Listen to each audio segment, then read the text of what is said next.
Hello, John. How you doing? This is our episode 38, I believe. I So, think I think we did 38 last week. did we do 38 last week? I thought it was 37.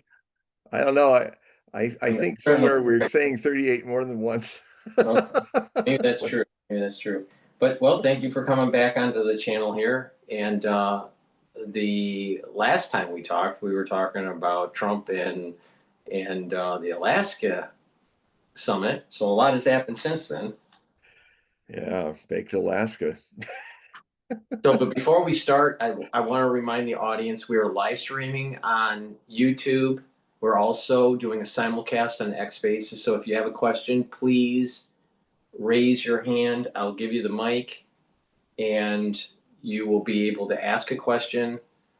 If you don't want to be voicing your question, you can type the question in the chat box and I'll read the question to John. But this is supposed to be interactive, so please ask questions. But before we begin, please make sure you click the links in the description. That will take you to John's website. You'll be able to sign up for a reading, sign up for his periodicals. We'll talk about that throughout the broadcast, what they are, but please help support John's work. Thank you again, John, for coming along to the show here and take it away. Take it away. Well, Alaska came and went. We had that little extra week, so it's been 3 weeks since that show. And in this day and age, so many things are going so fast, the way things are quickening. I mean, in that period of time, also, I believe the BRICS and the SCO conference happened in China, and there was this huge parade that China did celebrating the victory against the Imperial Japanese Empire. And the number of leaders that came to be there in Tiananmen Square was quite historic. Um, the it's looking like the Shanghai uh, community, whatever Shanghai has always been this kind of used to be a huge area with a lot of the nations that were involved with China and former Soviet countries that are now countries on I mean, provinces of the Soviet Union, republics of the Soviet Union, Soviets.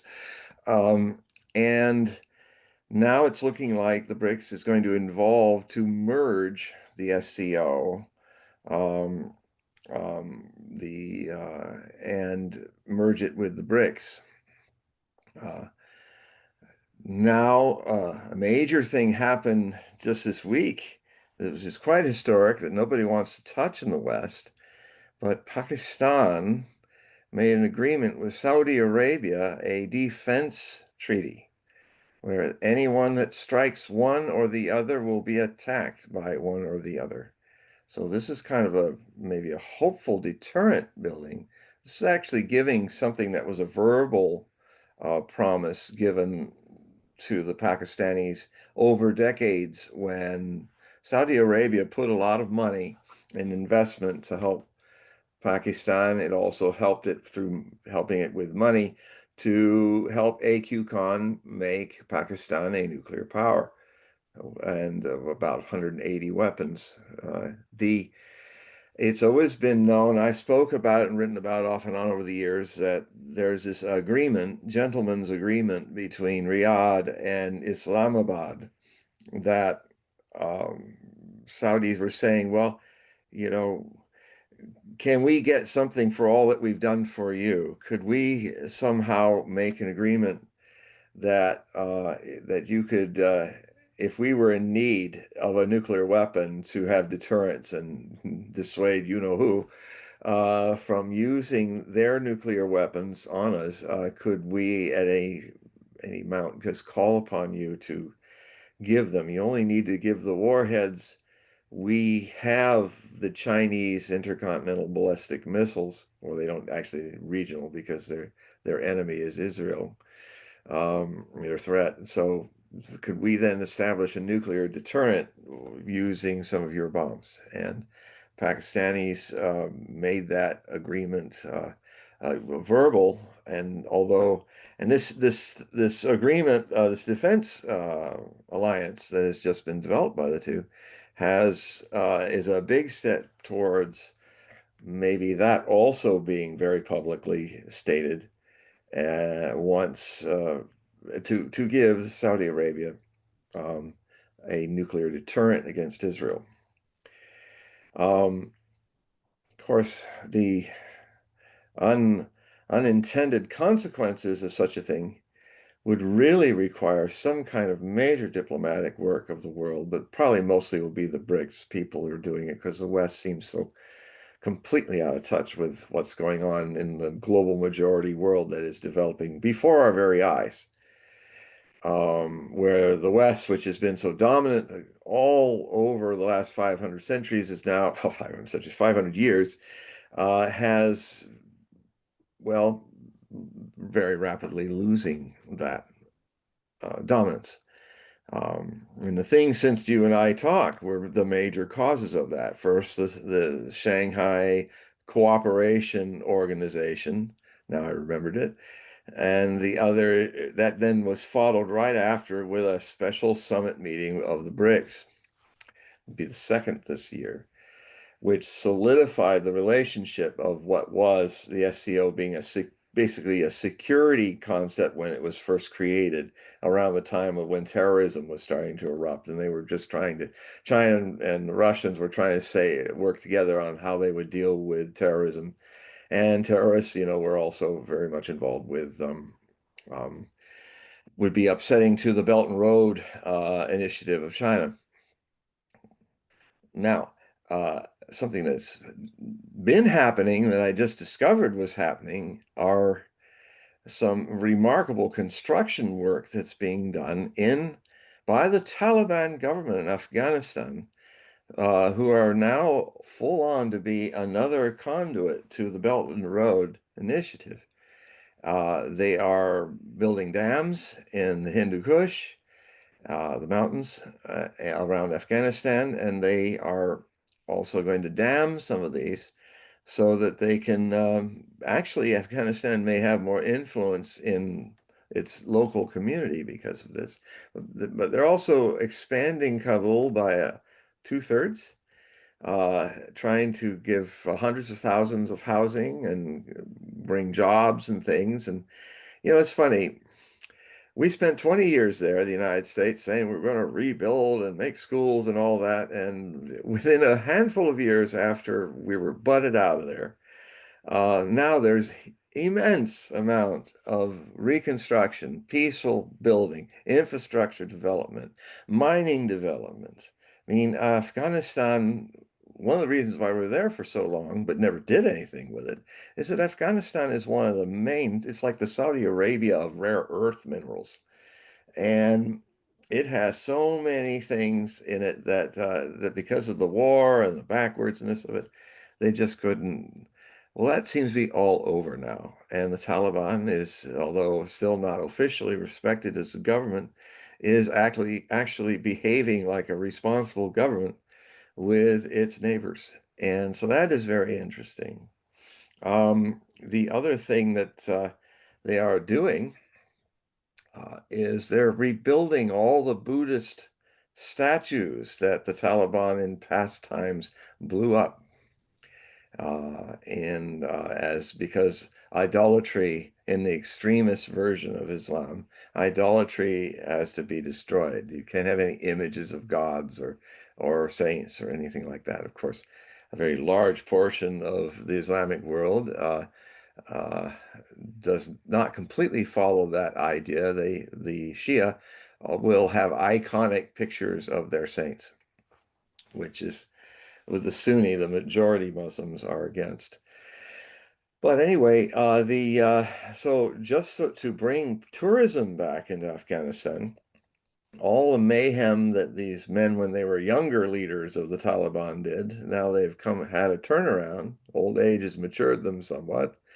And now they're going to restore all the statues of Buddha, because up there in Afghanistan in the time of 500 BC, when Buddha walked the earth, and in the centuries that followed, many centuries before the 7th century AD when Islam spread to that region. Um, the southern mountains of Afghanistan were centers of Buddhist teaching. And so they're going to restore all the idols and all the things that they blew up, and I've watched them doing it. Um, this canal that they're building across Afghanistan is remarkable. You wouldn't even know it was happening in the West. I mean, there are construction projects that are going on all around the world now that the global majority is pooling its peoples, its sovereign nations together.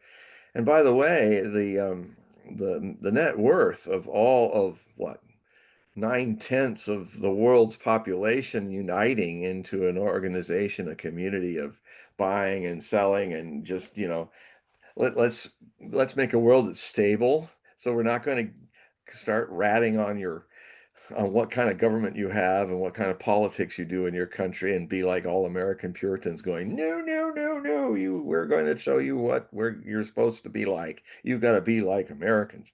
Well, in this whole new arrangement, people are in the world have been victims of this stuff for so long, 500 years from the West, that now they're really ready to go. Let's drop all that stuff and redefine the whole scene. I mean, the other thing that's happening is that the US dollar to survive, even Trump seems to understand this a bit, that a weaker dollar would actually be better for the United States economy. Not a collapsing dollar, but a weakened dollar might actually be a good thing. And so this lowering of the interest rates to weaken the US dollar, if it may actually be a positive move. And it's necessary because, frankly, it's if we weaken its value or not, if people aren't using the US dollar, it is weaker. And the amount of people that have turned away from the US dollar, and this is one of my more daring predictions that I've had for about 10 years or so, where I said, the US hegemonic era, the unipolar era, would end because of the dollar being left behind by the world. They just needed something to happen, something that would create an alternative. And ironically, it happened when the second Cold War began, when Obama and later Biden and Trump a little too all started sanctioning Russia. And I was going to do the article, an update on a famous thing, but I'll give you guys an early, fresh uh, notice about it. I'm, other than Charlie Kirk being my feature article, I'll talk a little bit about what my thoughts are about that and how I'm going to present it in this article. And then there's another article it's just going to be 3 articles in this one. So for all you folks who are tired of me writing 60,000 word e-magazines, I'm probably not going to do that again. So but maybe I can release them more frequently this way. Um, so the the U.S. Um, is basically losing. The dollar is going fast. People are not using it. It may be as high as 70%. China has stopped using it. India now is stopped using it. Russia was forced by it was using hundreds of billions of dollars of US dollars were in its central bank, which the greatest heist in history happened, and when this war finally erupted out of the 2014 Maidan coup that put Nazis into Ukraine, and that made a lot of Ukrainian Russians, which is a very large 40% of Ukraine's population in the eastern provinces, said we didn't vote for Nazis coming back, we fought them. And so did your grandfathers and mothers in Ukraine when you were part of the Soviet Union. You fought them too. And they murdered 9 million of Ukrainians out of the 27.5 million Soviet systems that were killed, and a good portion of the 14 million that were injured and wounded. And so, uh, I won't get into the brambles with this as I usually do, but basically that caused the Cold War. And what happened was that literally in June, when Obama started his first official set of agricultural sanctions that basically banned Europe from sending any European agricultural goods to Russia, it was initially a shock for the Russians, but already the Russians were working on an idea of, you know what, we've got to be self-sufficient. And listen, Americans out there watching this show, listen good. If you want to see a way out of the problems that we are in now, we have to do a generational work of 20 years at least to do and learn from the Russians. In fact, if we could have good relationships with the Russians, which we should have after Alaska and all that, they're open to show us just how they worked with it. They had one thing in advantage that we didn't. They were not burdened with the world global currency US dollar. They used the ruble, which only Russians used. So that insulated them from all those sanctions. And proof of the pudding of that is in the very thing that's happening to the US dollar is being abandoned. It's kind of a sanction of choice that the rest of the world has made because of the toxicity and the way the dollar is being used to threaten and control people in the rest of the world, and they're sick of it. I mean, would you Americans like that to happen to you? You may have to actually experience it now if some people want to control you the way you've been trying to control and push around others. And so it's a hard lesson for us, but we could grow up from this. I mean, I would say, you know, the proof of what I'm saying is that the America's biggest problem is it has a global currency.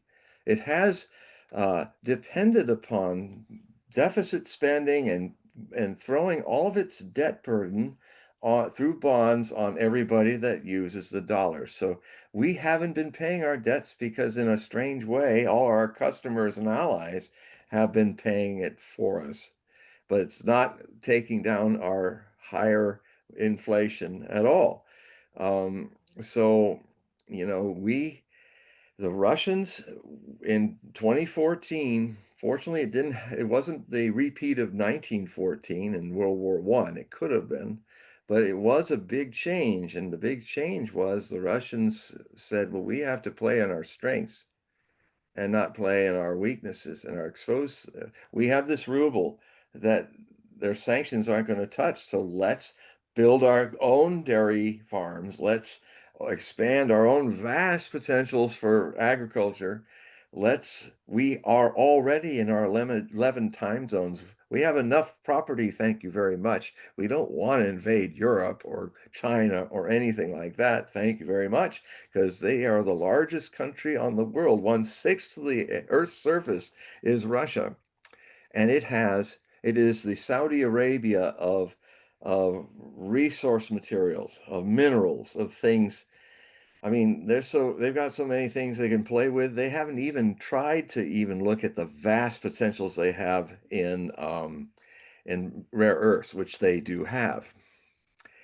And so, and I'm seeing a pattern here with the Russian government is in the go-betweens between Trump and Putin.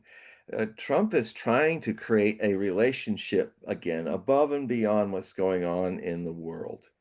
Um, and in those talks, he's been often talking about, well, we would be open if to negotiate with you business deals on a lot of things that you need, like the rare earths. If you don't want to go through China, you can go through us, and the and other things. There's even some oil deals that Russia would also like to contribute more into a partnership in the Arctic, which is the great transport and resource source rich zone of the next big gold rush, if you will, of all different things needed. in our modern world. And so there's a lot more to these talks than Zelensky the clown and his neo-Nazi handlers and his impossible demands that he doesn't start talking unless Russia literally gives everything back first, including Crimea. I mean, he's a comic. If he said that to me, I'd say, "You're joking, aren't you? You must be joking." So, so I might start writing about how Russia came out of the crash of the Soviet Union and the attempt to break it up by European and American carpetbaggers in the 1990s. That, basically, um, it was a terrible decade. Millions of people died from neglect in Russia, maybe 10, 20 million. It was terrible. Almost all the old people that were on the dole, that when they privatized it, there was no more money, and they either starved to death, or if the mafia, if they were holding on to properties that they wanted to live in because that's where they lived, the mafia would take in people and bump them off. The mafia of the oligarchs. Well, the oligarchs are not in Russia anymore. And the ones that are basically are following what Putin asked them to do. Look, you can be in business, that's fine. A country can profit from that. Stay out of politics. Don't go into politics. But we're not going to get you for all of that, but stop manipulating the politics. And the few who didn't, they they fooled around and found out, as I've cleaned up the famous phrase. you know, so a lot of those left into Britain and the United States and all, and then and even they want to come back because when the sanctions and all the Russia phobia came up, they were also pariahs. It wasn't just conductors and beautiful and ballerinas and Olympian sports people from Russia. It was also a lot of the oligarchs lost their properties. The guy that I think owned Manchester United or one of the big soccer teams, they they all want to come back now because the West doesn't love them anymore. And so so very important for America to begin. There's a lot of work for every American to do. And if we stop playing global cop that nobody paid for, or if they did, they're not paying for it now. Um, we have immense resources. We are also a continental nation and if we have a good relationship with our neighbors in the north and the south, in Mexico and Canada, we can create a community of North America, that of sovereign nations, and pool our resources to rebuild and improve this country, to fix the 80,000 bridges that are about to collapse, to create, to do what China and Russia and other places have done, replace a lot of the automobiles with rail, fast rails, things like that. That is one way then you go in your car for recreation, not to work every day. There are so many things that would keep every American employed, but you know what the real devastation that we're going to have to confront is we haven't just lost factories, we've lost the skills, the people who knew how to make things. We have neglected them. We have we had this silly idea that the Chinese would always be our sweatshops and our factory laborers, and we could just all live. I mean, even President Clinton believed this BS. And um, and what we did is we have to re-educate ourselves on how to run businesses. Maybe we should invite some of the great successful Russian businessmen and Chinese businessmen to come to our country and re-educate us, the US, in how to build things. The other thing too is that Russia has an amazing education system. It is a very literate country. I even watch street cleaners know more about world history and news than even presidents of the United States, like the one we currently have. I don't think he's ever read the Constitution. Because how can he make all these, how can he run his government like he is, like a dictator, oh well, I did say before he was ever a president, I said looking at his chart that he would probably make a better Roman Caesar, a Roman dictator, than a president. And unfortunately that prediction is coming true. I mean, for all the people who haven't read it yet, I put out all the good and bad potentials of Trump in that book, Trump for President, Astrological Predictions. I wanted, and I did something that was quite radical then, is that I was fair. I didn't pull any punches on things that were really potentially bad things in his chart, all the way to the point of being Greg Stilson of the Dead Zone, the Stephen King novel and movie. And so no one can say you were just hedging yourself. You're going this way. No, what I do is I give you all the options, all the potentials. And what really it is about which were the good options or the bad options that I recorded that happened. And, there was, unfortunately, as much as a lot of us were hopeful that the good sides, the angels in his astrology of better nature would play out, it's looking right now like the age and maybe mental cognitive issues uh, and health issues are on top of that, are giving us the bad angel of our lower natures in his astrology. And so I've been pulling out more and more of those quotes from that book ever since. This book was written in 2015, in the autumn of 2015, even several months before the primaries that it predicted were started. And then his presidency, which I predicted Hillary Clinton would win the popular vote. And in my view, that would kind of technically make her the president, but he had the electoral college vote because of his astrology being so amazing. So, he got through. So it was a strange prediction. In both cases, it was right. The two options both happened. Hillary won the popular vote, and he won the vote that matters, the electoral college. He did upset that victory. I know it's some people who want everything binary in their thinking I'm hedging. I'm not. I'm always giving you the options, good, bad, and sometimes transcendental. So, so we need to learn.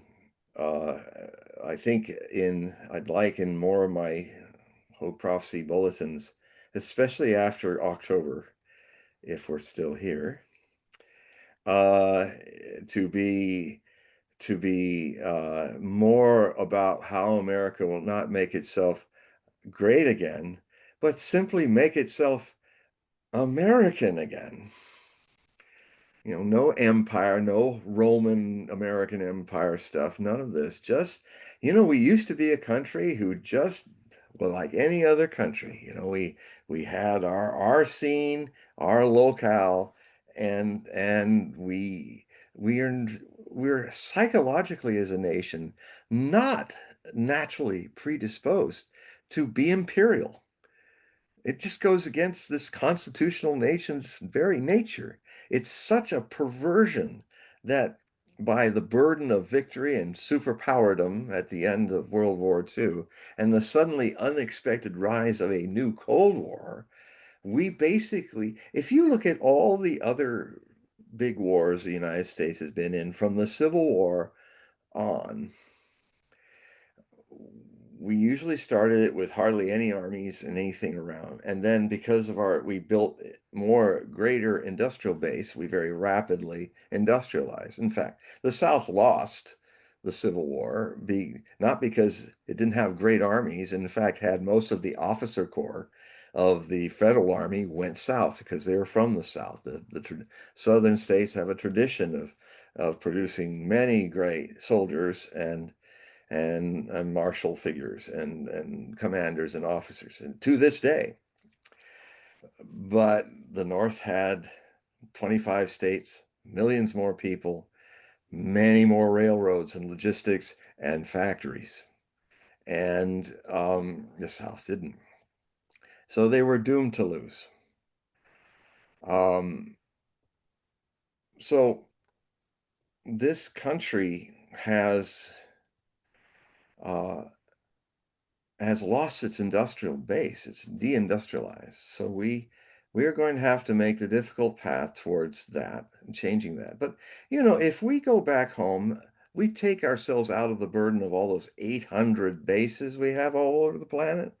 And if we start just coming home and all those young men and women who are getting ready for war, or young men and women who could be waging a war against our Rust Belt, rebuilding the country, that the Roman centurions and the Roman army, the legions, um, although they fought in lots of wars, especially up to the Pax Romana, the Roman peace, when unfortunately the Senate could not, Senate and Republican and Democratic political systems, Republic being one that has a parliament or a Congress and something, and no monarch, but the they can't sustain themselves if they get too large. And that's the big temptation. Is Rome, by the time it was by the final 150 years BC that was left to Rome, was getting too big. It defeated Carthage and took the vast swaths of Carthage. It incorporated Egypt after Antony and Cleopatra did their thing into the Roman Empire. It was a republic, but it was becoming too large to be governed by democracy. And so there were, I think, 3 triumvir civil wars over this matter. It's triggered by Julius Caesar actually stepping up and saying, no, we need a dictator, and I'm it. And the Senate would be there, but just more symbolic. And that caused he crossed the Rubicon River with the Roman legions, which no Roman general was ever supposed to do, because that's what Sulla did and Gaius Marius in the social wars and did in centuries past.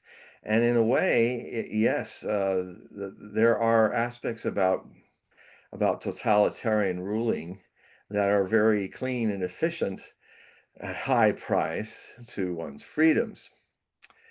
And this very subject is a subject that the Chinese are trying to find a harmony and a balance with, because they are fully aware. I mean, these people survived the Cultural Revolution of Mao. They're fully aware of how things can go terribly wrong if you're trying to force these experiments. And like Mao, I think Mao was also losing his marbles in the 1960s. He was starting to get senile, and of course he had all this power. So one day he had this great brain fart where he said, you know what, we can match the production of steel by the United States if we create a little furnace in every peasant's backyard. And then they'll make steel. Little furnaces. He had this idea. So they built furnaces all across China, not well made, not making very good quality, lots of errors and cracks and holes, because they're farmers.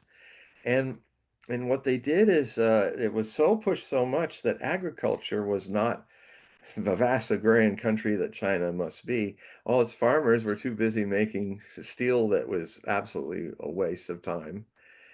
And then there came a famine from food shortages that killed 20 million people from famine in China in the mid 60s, 1960. And then what did Mao do after that?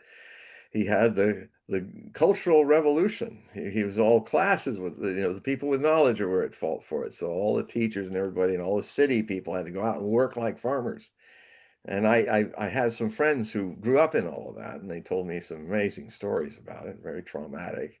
And again, it was another, Mao was turning Red China into a Jim Jones cult group. It's like the little red books and all, and it was really kind of crazy. And then that revolutionary thing failed, but what really put cold water on it was that by the late 60s, China's relationship with the Soviet Union was so bad, and the Soviet Union was so concerned in 1965 when China lit off a nuclear bomb that I've said before, they had only a few years to maybe surgically destroy enough of China's industry and nuclear industry that they could never create missiles to hit targets in Russia. So there was a 2-to-1 chance in 1969 that China was going to be surgically reduced by a thermonuclear war of choice of the Soviet Union.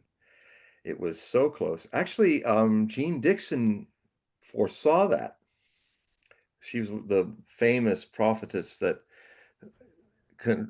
in writing in, I think, Parade magazine, she in 1952, and I've seen the article, she made a prediction that Eisenhower would be a 2-term president, but then there would come a young Democrat president in 1960, and she also said there was a threat of assassination. And she actually, when it came close to November of 1963, because she was friends with the Kennedys, she was trying to see them and say, "Don't go to Dallas. Don't go to Dallas." And I had a story, I think in Nostradamus, The Complete Prophecies, I had a story from witnesses, her friends. They were at a luncheon in Washington, D.C., and she was really beside herself. And I know how this feels because I sometimes, when things are big about to happen, it kind of drives me a little crazy. It's like something's coming, I'm feeling it, and I can't stop it. And so she was getting beside herself, composed, but not like. And then she suddenly said, "No, no, don't call anymore. It's over." And then not long after that, they heard that he had been shot in Dallas that day. So, um,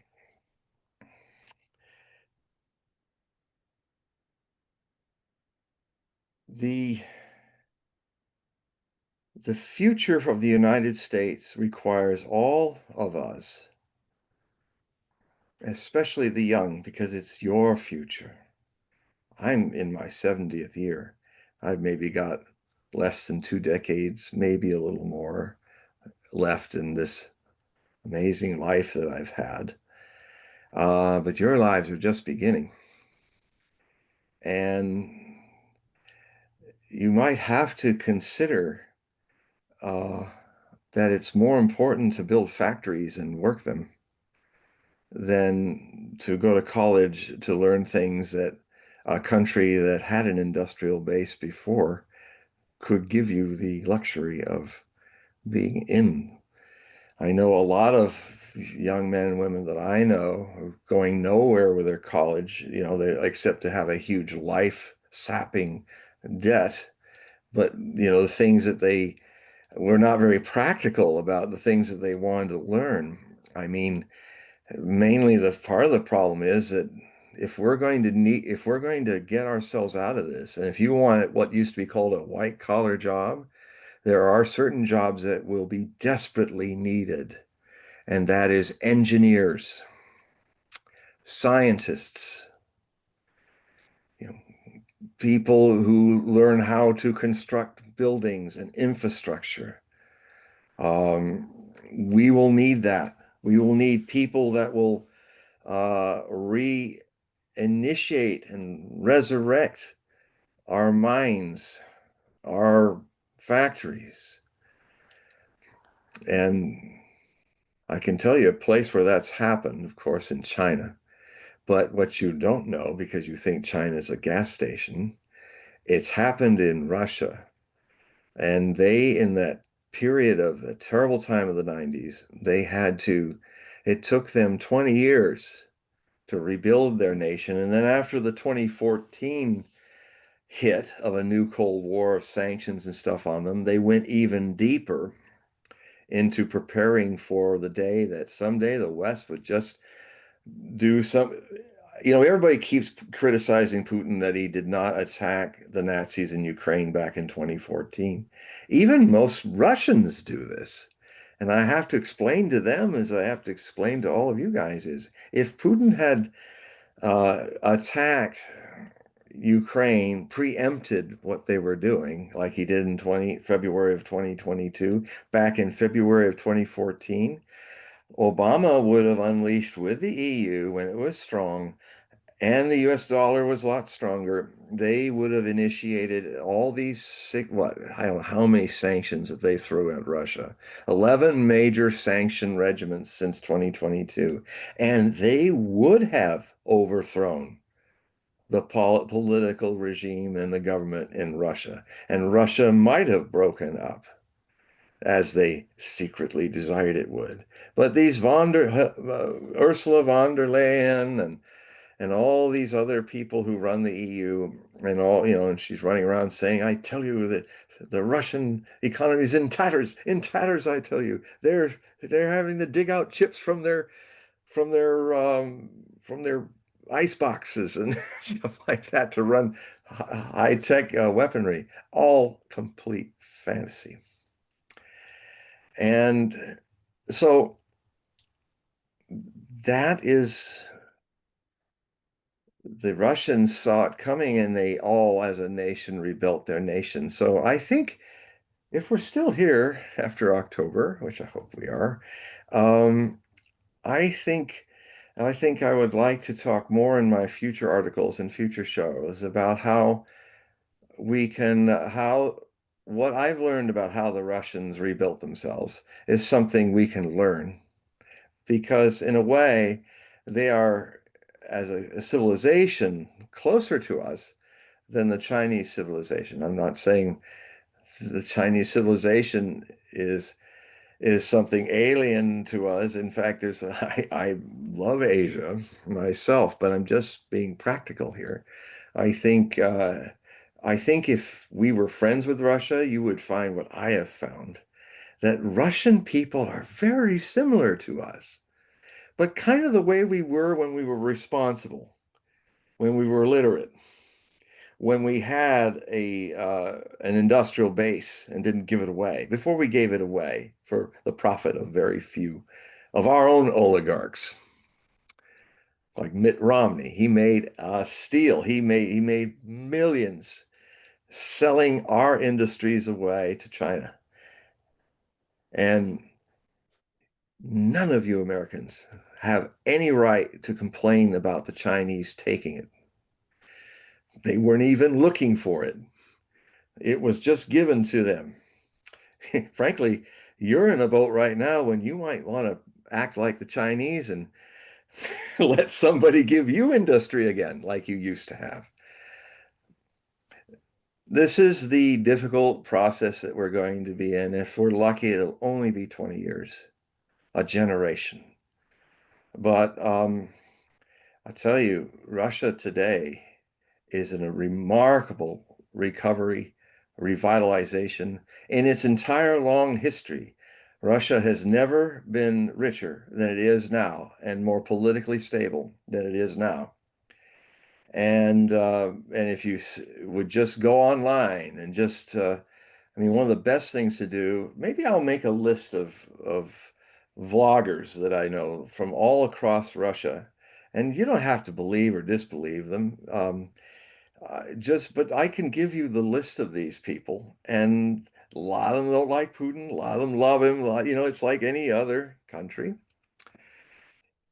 And you will be, I think, I was amazed to see to what extent, because I've grown up with the crumbling Soviet Union, and crumbling Moscow, and crumbling Gorky, and all the cities looking like they're all not enough paint on the buildings and all that real Eastern European stuff. It's not like that anymore. It's remarkable. I mean, Moscow is the city of the world now. It's that much improved. It's breathtaking what they have done. But don't believe me. Go, go to any video on YouTube where he said nightlife, walking the streets of Moscow in the summer, walking the streets of Moscow in the winter, you know. And there's a lot of vloggers out there. All they do is they just run their vlog and they're just walking down with all the people, just kind of recording what everybody's doing. And Gorky Park and other places. And the city's clean, everything's painted, the gardens are beautiful, well kept. You never see a vagrant. You don't see a bunch of people in tents like in Los Angeles living on the streets. And you don't see I've heard this a lot from Americans that I know living there, expecting to see police everywhere, like it's North Korea or something. No, you hardly see a cop on the streets of Moscow. Um, Women in Moscow are polled, they feel that they're safe at all hours, at night or day, in the streets of Moscow. And the strange thing is, if some rare event happens where somebody's causing any problems, like harassing a woman or something like that, suddenly all these guys, they're just citizens, say, "Hey, what are you doing?" You know, they police themselves in that regard, when stuff like that happens. We do the thing, understandably, where we just pretend it's not happening. We look away unless it's our face getting hit in these cities and streets. I mean, if you go on X and look at all the footage of what's going on in our cities, and there's a lot of people are on X in Russia. They would, if it was going on in Russian cities, you'd see it on X. It's not happening. So anyway, do we have any questions? We have three. Oh, So good. you I remember apologize for being so long-winded, but you remember Amber? She asked questions yes, previous. yes. Hi, Amber. So her first question is, John, what is your thoughts on the far right and the radical left and woke issues? Well, this is actually, Amber, a good segue to that because it's really a theme that I'm looking at in the feature article that's going to open up my next Hogue Prophecy Bulletin report, that's going to be around the end of September, so in just a week or so. And the first thing that happened, I've been, all my life, I've been fascinated by John Brown, the great preacher who ended up taking Harper's Ferry in 1859 with his sons, and he was an abolitionist, but he was like Jeremiah the prophet. He was like a warrior prophet. I mean, he even had the long beard and the waving hair, and he was the epitome of a biblical prophet, like repent, but he had a gun, American biblical prophet, and and so he took action, and he wanted to start a insurrection in the southern states and arm all the black slaves to free themselves. And so it was quite a daring, impossible thing, but he went all the way, and his sons were with him, and they ended up locking themselves up in the armory of Harper's Ferry. And a detachment of the United States federal forces came to suppress this rebellion, and his sons were killed, I think, but he was wounded and survived and ended up being hung publicly, with making a few prophecies before they did it. And the irony is the commander of that Union detachment was General Robert E. Lee,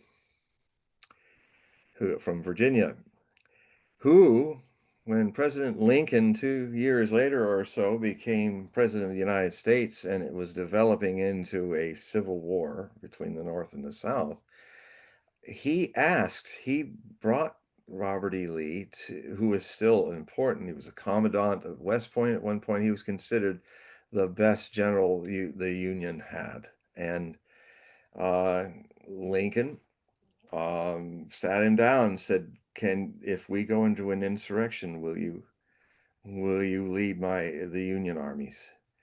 And it's ironic that Alexandria, Virginia was on the Virginia side of the Potomac River, and on the hills overlooking the capital, Lee had a plantation on the Virginia side. And he would look over there often, and he really thought the worst thing we did was to keep the slavery thing. It's not right. And he was, you know, would have liked a peaceful resolution of the end of slavery. But then Lincoln made a fiery speech, a big mistake, because at that time the South was only some of the deep South states and was not Virginia and Tennessee. And when he made this speech, it was a mistake. All the rest of the states, including Lee's home state of Virginia, joined the Confederacy. And when he asked him to run to defeat the insurrection was after that happened. And Lee said, I can't fight against my own people. I'm a Virginian. These are my people. You see, back then, people used to say the United States are.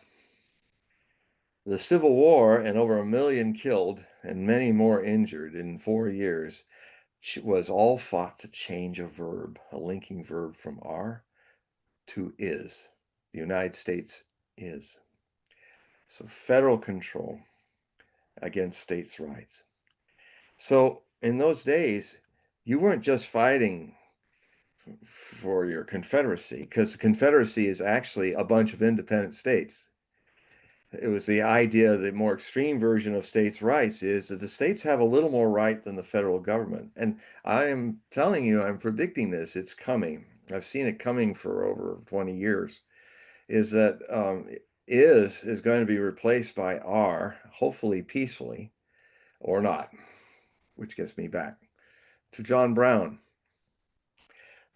I opened up this guy named Stuart Smith, did this incredible, almost kind of impressionistic painting of, it's very famous. If probably most of you have had any contact with any illustrations of John Brown, it's a shot where he's got the Bible stretched out in one hand and a gun in the other, and he's standing there, legs open, and there's a tornado in the background, and he's like on prophetic fire, just it's an amazing thing. And I stumbled upon it, and I went, I'm going to use the painting in the opening of my next Hogue Prophecy Bulletin. And it immediately clicked into me that this whole situation that's happened with Charlie Kirk is a tale of two American apostles of Christianity that became martyrs. Now we know when John Brown did it violently, he was the violent one, and he died a martyr in the hearts of a lot of people in the North. And it made a big step towards the militancy of the North because of the slavery thing to go to war. So he launched a civil war of flames, a hot civil war. But I'm wondering if the martyrdom of Charlie Kirk is another John Brown story where his death will initiate a cold civil war that could go hot later. Now, back in 1998, there's a book actually that I'm going to quote more from as time goes by. It's a book I wrote, I think, I published it in 2018. And it's called Beyond Alt-Left and Alt-Right, A Community of Americans. And upon its very simple cover for me, it has two crisscrossed American flags, so in white field, off-white field, surrounded by a red band at the edge of the book. On the one side I've tinted one of the American flags blue, and on the other side red.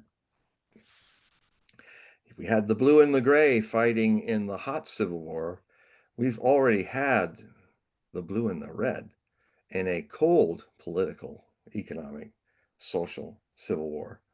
And I said it would begin back in 1998 during the midterm elections, when I noticed that the partisanship of this whole divide and conquer of the two-party system was just emerging into the thing that's gone way beyond what was back then.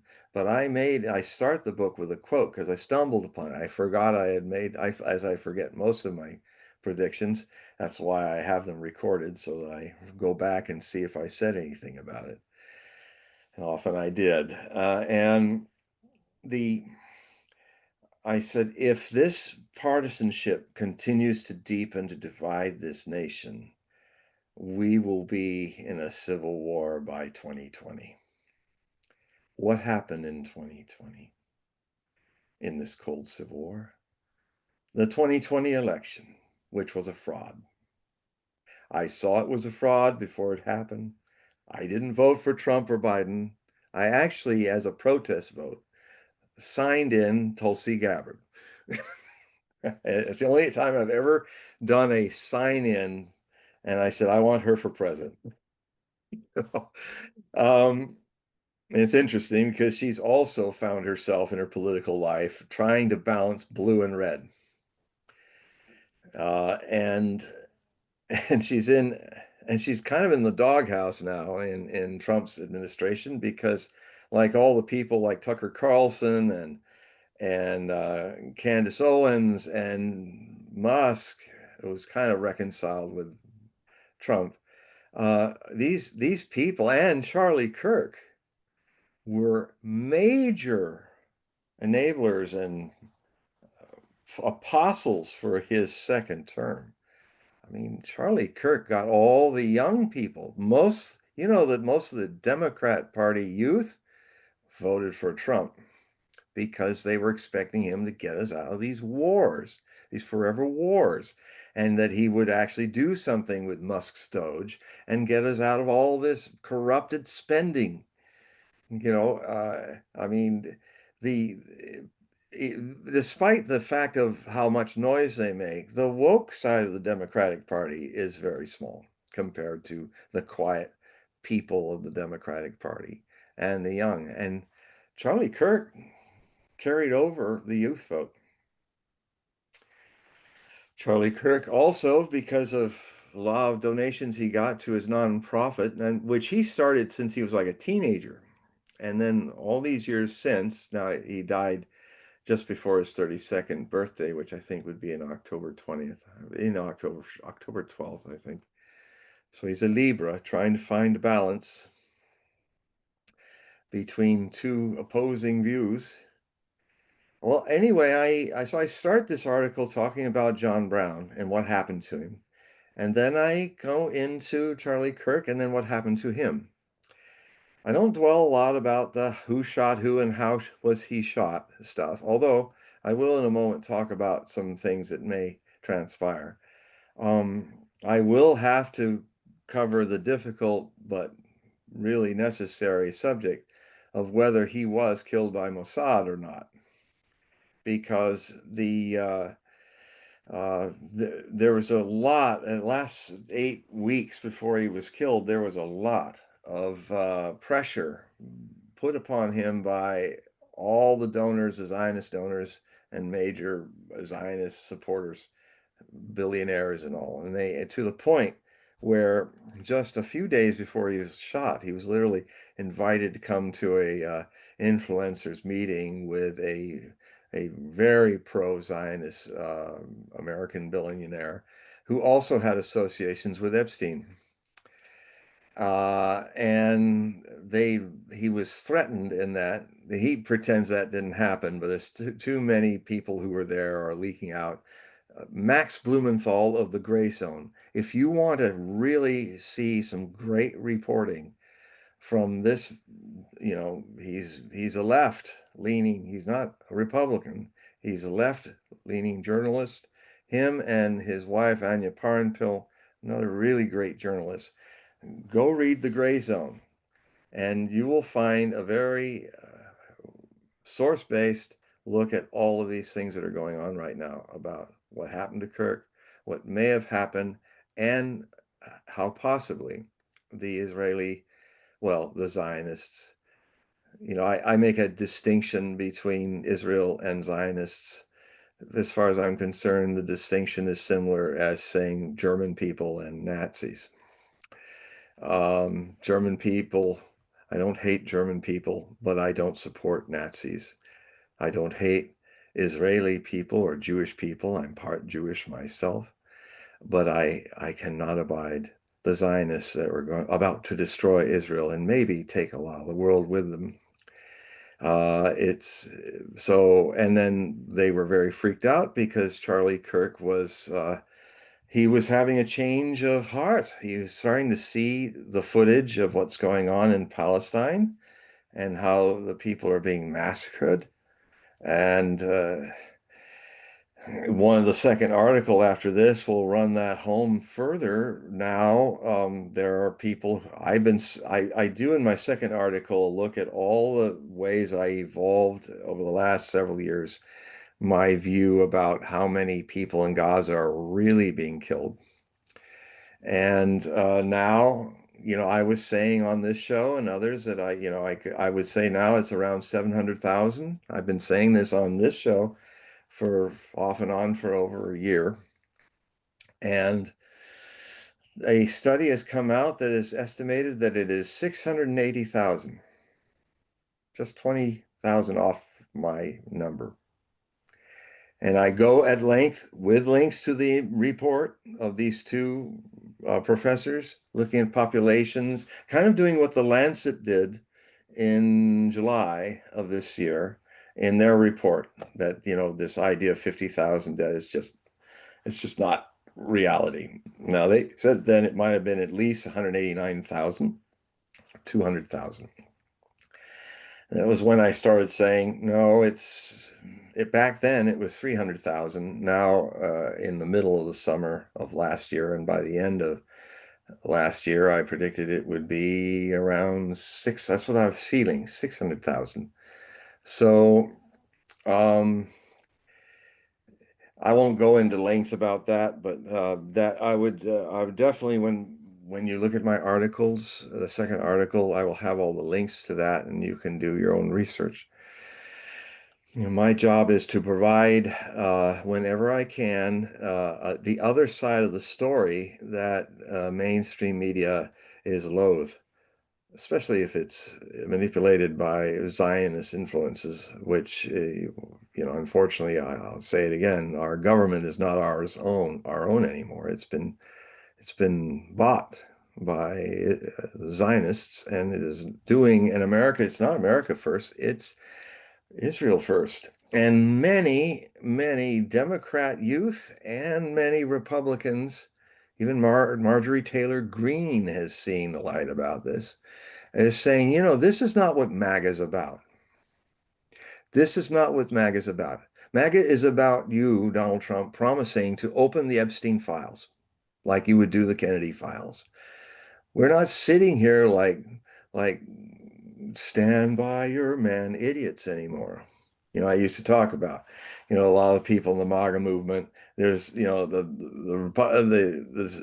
Democrats go crazy in Trump derangement syndrome. They hate him beyond any reasonable level. And then but his MAGA people for a long, long time, it was like, stand by your man. You'll always stand by your man no matter what he does. Blind to realities. That's no longer the MAGA movement in Trump 2.1. That's 1.0. And of course, there's going to be, I imagine, a third or so of the MAGAs that will just be going, like that. That's fine. We're free to be stupid as well as be intelligent. In this country, and so too bad the stupids are running it, but okay. The so MAGA is maturing beyond the messianic political leader syndrome, which was Trump. It's now a movement that I think will survive Trump and is already showing signs of it. And also Trump has when people were people who love him were telling him, hey, this is not what you promised. He was rude. He said, oh, shut up. I don't care. I don't need you people anymore. He got into his petulant 8-year-old child. I used to talk about how there was that other child, which is still there, that child that would say innocent things that changed everything because they were so true. Well, that child has been put in a bottle somewhere, and the child that he's bringing out now is not that child, but a brat. It's this brattish 8-year-old who's just an insufferable bully wimp. Unfortunately, those two aspects were in Trump, but now that one's out. So what's happening to the right, Amber, is the right is maturing. And a lot of people that were seeking some kind of world and life in the Democratic Party um, might as well be directors and producers working for Walt Disney. You gotta do Snow Brown rather than Snow White, or you're not going to work here anymore. It's sort of like all this wokeism, all this uh, gender bending stuff is just.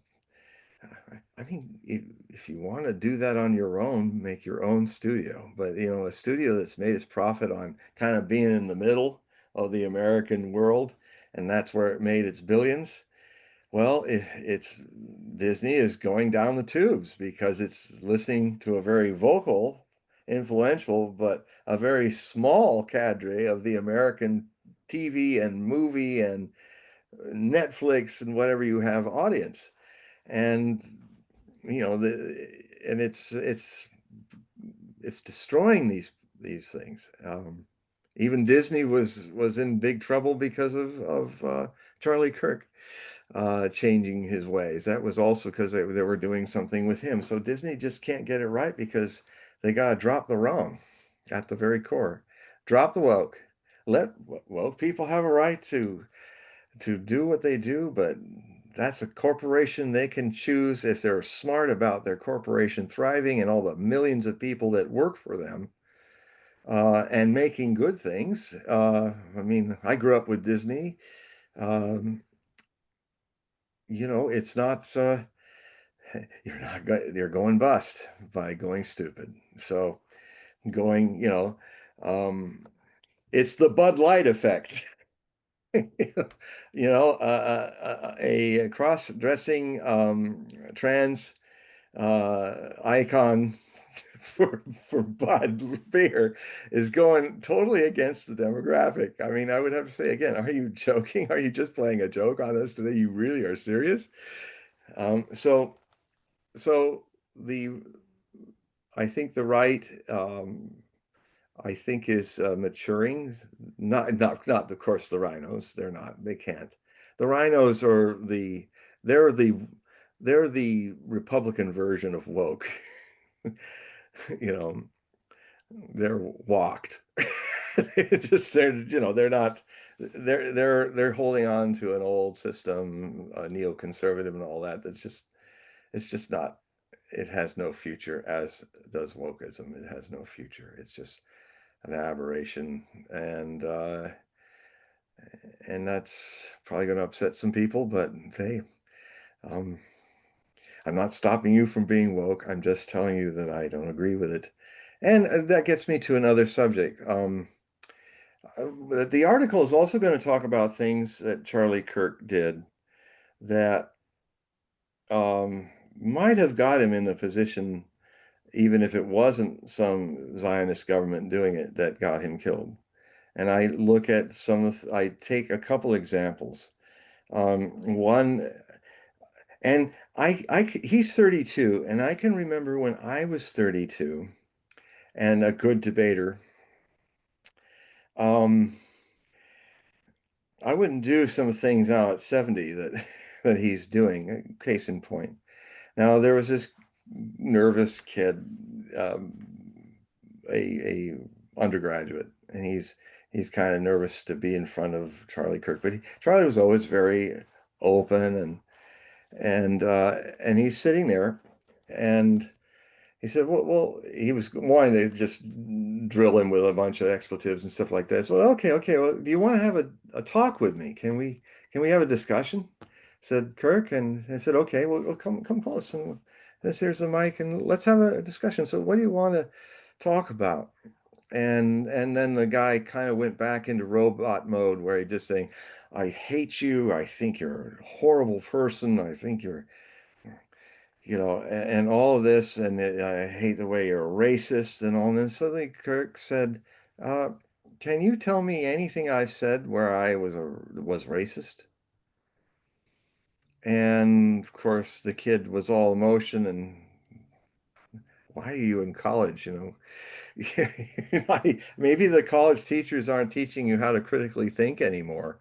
I mean, your parents are blowing all this money, and you didn't even come to this debate with some bullets of truth to fire at, not bad analogy, not literal bullets to fire at him. And so I thought, okay, if I were in the podium getting up there, I would have said this to him. So this is kind of what I've said. It's kind of a long question. And I said, if Einstein is correct, Albert Einstein, that the only difference between genius and mediocrity is that genius knows its limits. What are your limits, Mr. Kirk? What are your limits in this situation with this guy that you just talked with? Um, you know, I mean, it's very predictable where this is going. He's all you're going to do is make him feel stupid because he is acting stupid. And because on some level, he has enough truth to know that makes him even more angry because he's been shown up to be a fool. I know I've been in that position. I'm speaking from experience. Like my brother one time when he was a really big Jesus freak in the early 70s, he asked me a question. He said, John, are you happy? And I kind of went, am I happy? I was thinking, shit, I haven't even asked myself that question.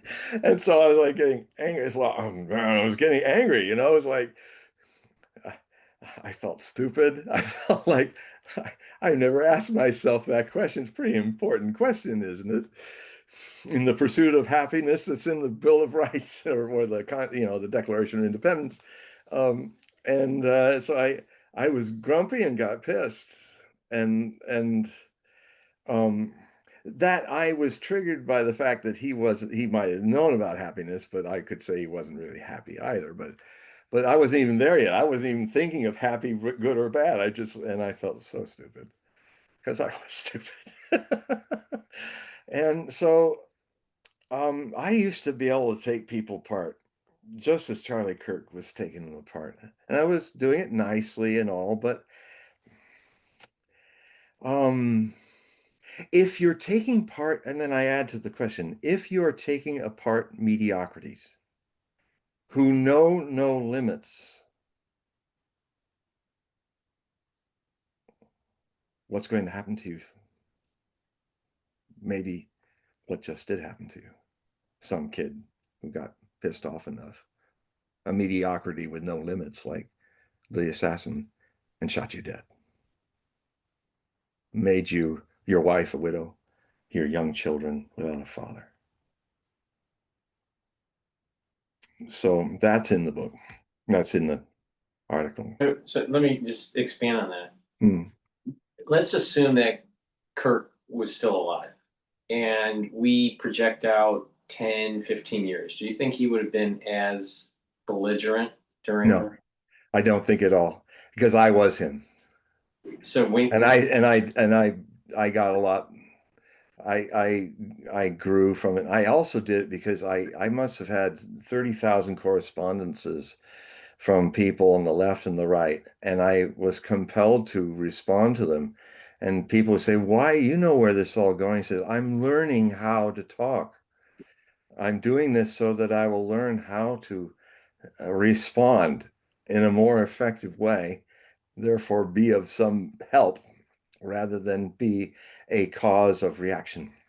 So I literally, all the people who would write me their hate mail and left and right, I would, and I knew what it was for me to learn something. And the day that I learned was many years ago. I stopped answering those letters, but I went right into the well of all those angry letters, and and I had to, I finally found a way to speak. And it can be equally devastating, but it has a different way of doing it. Um, and also, I have some quotes of Charlie Kirk, um, The Passions of a Young Man, where he had this, and I will be quoting these because I found them on X. After I mean, after the day of the assassination, I went deep into the night trying to find things, trying to look at what's going on, try to get a feel for him because I didn't know much about him. And I had to really do a crash course and catch up to what this was all about because this is very significant. Say John Brown's body lies a molding in the grave, as the song goes, and it could lead to civil war between the red and blue America. And it'll be a much more disorganized civil war. I go into that also. The demographics of the potential civil war that we would have would be much more, not so similar to the ordered whole North versus the whole South, who could actually fight a set piece civil war with standing armies and navies and all of that. No, this is going to be more like what I've become so intimate in my lifetime study of Nostradamus is the motivation of a coming set of civil wars that made him risk writing out in public his history of the future because he saw it coming. And I show how I document this in my updates of this book that was his motivation. And it was very risky because the Roman Inquisition was at work in Paris, and if he had not had the powerful friendship and patronage of Catherine de' Medici, Queen of France, who was secretly an occultist, she used to have a cross with Jesus Christ on the front of her cross. And when she went with her maidens into their secret rites and stuff, she flipped the cross over and had the naked sun god. So I bet you got to watch that you got your cross flipped over the right way. If it just moved in the public. But um, anyway, she uh, the wars of religion, they were called. There were 9 French civil wars. They began in 1562. Nostradamus unfortunately lived to see his prophecy fulfilled anyway. That the death of a king in the jousting accident would cause the children not to be old enough to rule, and then there would be a struggle between the petty royal houses and the great royal houses, petty like de Guise, Lorraine, and the great royal houses of the Bourbon and the Valois king, the House Valois, and and it there were 9 of them. They raged from off and on from 1562 all the way almost to the next century in 1598. 2.5 million people were killed mostly through massacres and counter massacres. The famous St. Bartholomew Day massacre was one of the worst of them in Paris. It was also like a mafia war between 2 families. The although the Catholics had a vast majority of the French population, they were a minority in the princely caste. The Huguenots had 2/3 of the princely caste, but a small group of believers. So it became a war of assassination and counter-assassination. Almost everybody at the beginning of it, except for Henry of Navarre, who became Henry IV of France because he was the last one standing. All the Guise, except for the Duke of Mayenne, all the of his family, all the House Valois, all 4 of the sons, they all, one way or another, the bloodline ended, and then he was the last one standing. And then he said, well, if to stop this war, if I can stop these wars from just becoming a Catholic again, Paris is well worth a mass, he said. And so that's ended these wars back, way, way back, 40 years, 40 years of it. And it was not a hegemonious group. The South wasn't all Protestant and the Catholics were not all in the North. It was scattered all across the kingdom, just like here. So I may be, it's interesting that I'm finishing in the next several years this massive Nostradamus project, which will truly be the complete prophecies. And the wars of religion come up so much, and it might be something worth reading to prevent it from happening here, our version of that, or to be aware of how the blow looks if it does happen. So, so I found some things that he had said that, there's things I said to people when I was, a little more acerbic in my responses that I wouldn't do now. I wouldn't pull out my double Scorpio, double stingers, as Scorpios can really do. I hope I'm grown a little wiser, but I worked hard to become wiser in these things. I think Charlie Kirk would absolutely, he's already showing signs of it. But I mean, he in the fire of his Christian prophetic, kind of quality, he once made a statement. He said, I don't want Muslim terrorists to be, and I fortunately will quote it right, so forgive me if I quote a little wrong here, but the gist of it, what I heard was, and it will be actually what he said, and with the link to it, him saying it, a few years back, he said, I want a country where, with my Christian values, where I can go to church and my family can go to church and worship what we wish to worship. I'd like to be able to send my kids to school and not have them told to disrespect their parents' religion or all that. I'd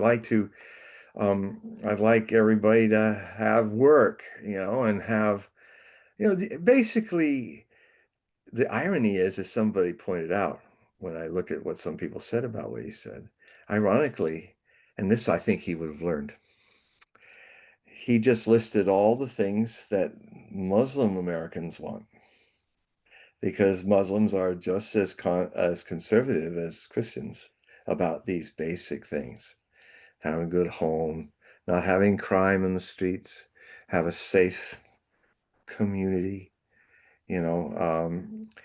Muslims are, that's exactly what Muslims want too. So there's a bridge. There's a bridge. Um, but what he said is, he rose up in his early 30s passion. He was saying, and I don't want this to happen. I don't want these terrorists to happen. I don't want to have to hear some muezzin saying his prayers in earshot of my neighborhood. Oops. That's hate speech. That's what the kid said. Well, what'd you say when you said you don't want the mosque near your place? Isn't that hateful? Isn't that kind of a hateful thing to say? I mean, we have mosques all over the United States.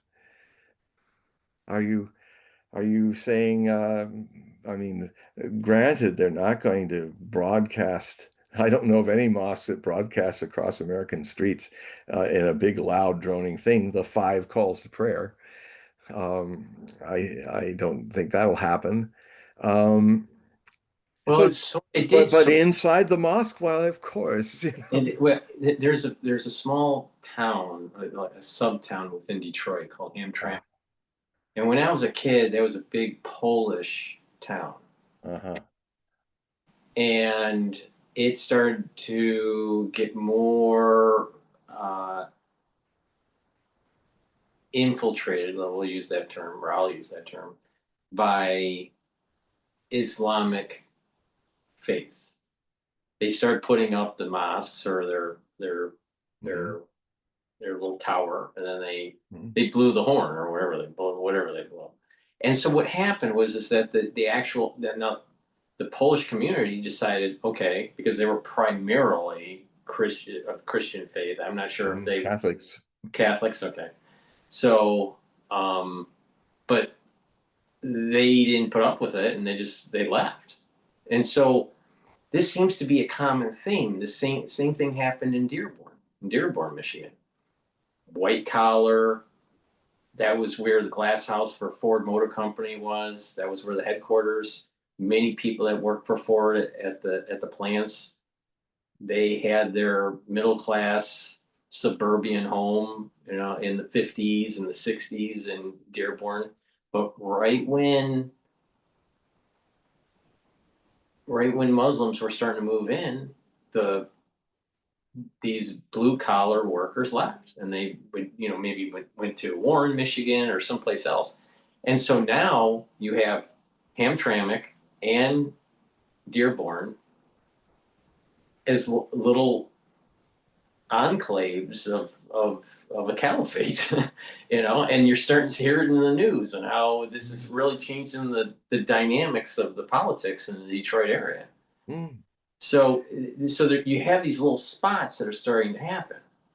Then you look at what's happening in Europe with the massive migration and illegal immigration that's taking place, and how it's changing the structure of France, changing the structure of the Britain. UK or even Germany.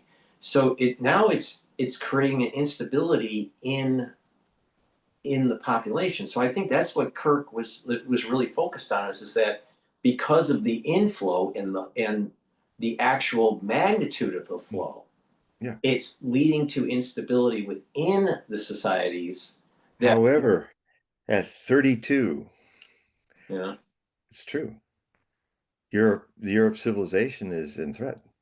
The Goths have come over the Roman border and have decided not to assimilate. And whether that is a right or wrong thing, the practical reality is if you have millions of people coming into your country who are not there because they want to be Americans, but they want to be who they are and not change, not try to live with their neighbors, that's going to cause problems. But the way he said it, I mean, was what was wrong. His language was wrong. The other thing too, I would also say, and it is true what you're saying about Dearborn and Detroit, parts of Detroit.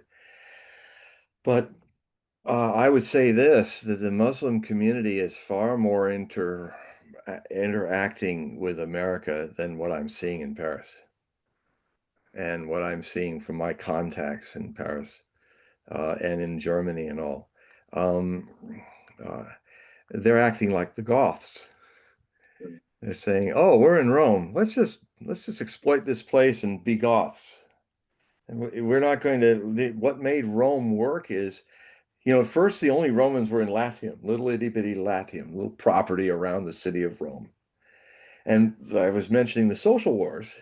The social wars were a war where in central to southern provinces of Rome in the Italian peninsula, the war was that there were half of them were official Latium Romans.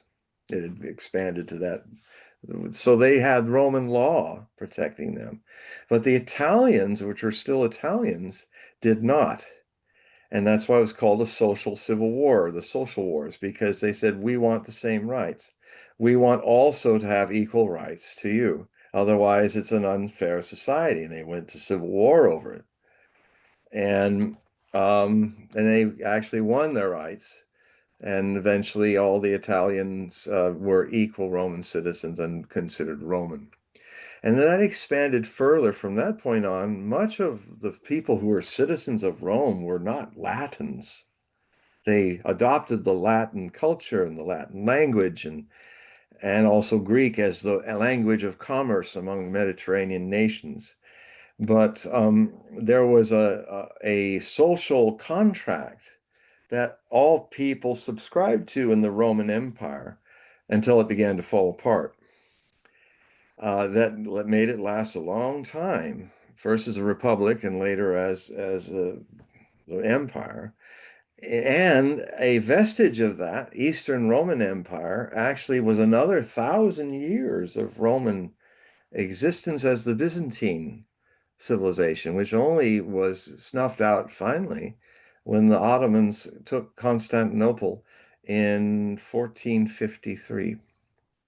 So, from the 5th century to 1453, the vestiges of Roman ideas and basically the Eastern Roman Empire with a different name was still evolving because they were able to keep that social contract going.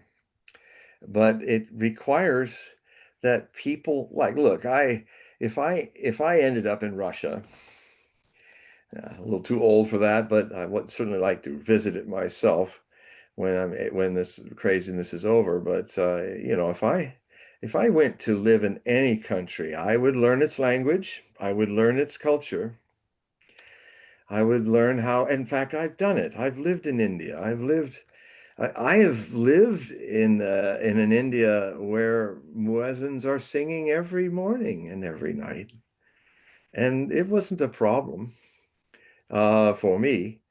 I was like saying, "Whoa, our sannyasa religion here in our ashram here, we got muezzins that they're waking up the chickens at 3 a.m." I used to be a guard in Osho's garden, and I would hear the muezzins begin. Now, I happen to think it's a beautiful prayer, and the way they sing it is just chilling, and it's just like it's full of soul. So I love it. But maybe I'd have more difficulty with there was another guy who used to actually he was some Hindu nationalist, and or it was during the national elections, which take about 2.5 months for everybody to be counted because it's such a vast place. And I remember when that was going on, I lived through two of those. There's all these people with blowhorns and big blowing their amplifiers, and you're hearing and it was Marathi, and Marathi can sound really, as Osho used to say, I am not sure whether the Marathis are always having an argument.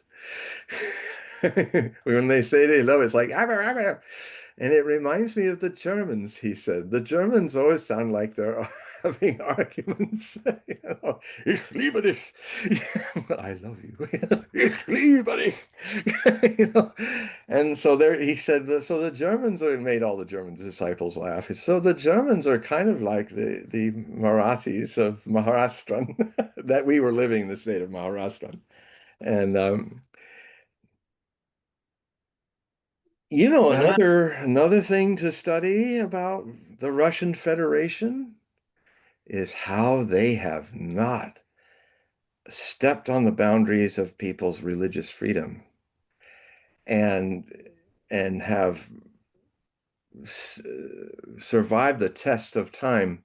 For instance, the Chechen Civil War, which started where fundamentalist extremists took over Chechnya in the Caucasus Mountains, and this was right at the beginning of Putin Yeltsin was at the first Chechen War. Putin had to wrestle with the second Chechen War, and I mean these were bloody wars, no quarter, religious war. The Russians came in. The main capital was leveled in the fighting, but they lost a lot of people because the Chechens are great fighters. Chechens were losing a lot because their population is small. And there was some point where Vladimir Putin started to have dialogue with the father of the person who's the current head of Chechnya. And they said, we don't want to fight with you anymore. And we don't want to fight with you anymore. I said, well, let's find a way that we can live together. Because we've all lost too many people. And there were some terrible terrorist things like this whole school um, down in southern Russia, and it was on the day and around this time when everybody goes to school for the first time, and it's a celebration in Russia. It's like everybody gets dressed up, all the kids are in beautiful costumes and their clothes, and they go to school. Well, on that day, Beslan was the town. A team of Chechen terrorists went in and abducted the entire class of all the kids. And it was really hot day, and they had this person that was standing on a platform that had wires to all, everything was wired for blowing up. There were hundreds of kids, kindergartners, first, second graders, everything there, and their parents were outside. And it was finally there were some things happening where somebody was lighting off the bombs, and the Russians rushed in, and 400 children were killed. It was terrible. A kind of thing that's hard to forgive, but they did it. The Russians and the Chechens. How could the Chechens forgive the devastation of their decimation of their country, of their people? But they did.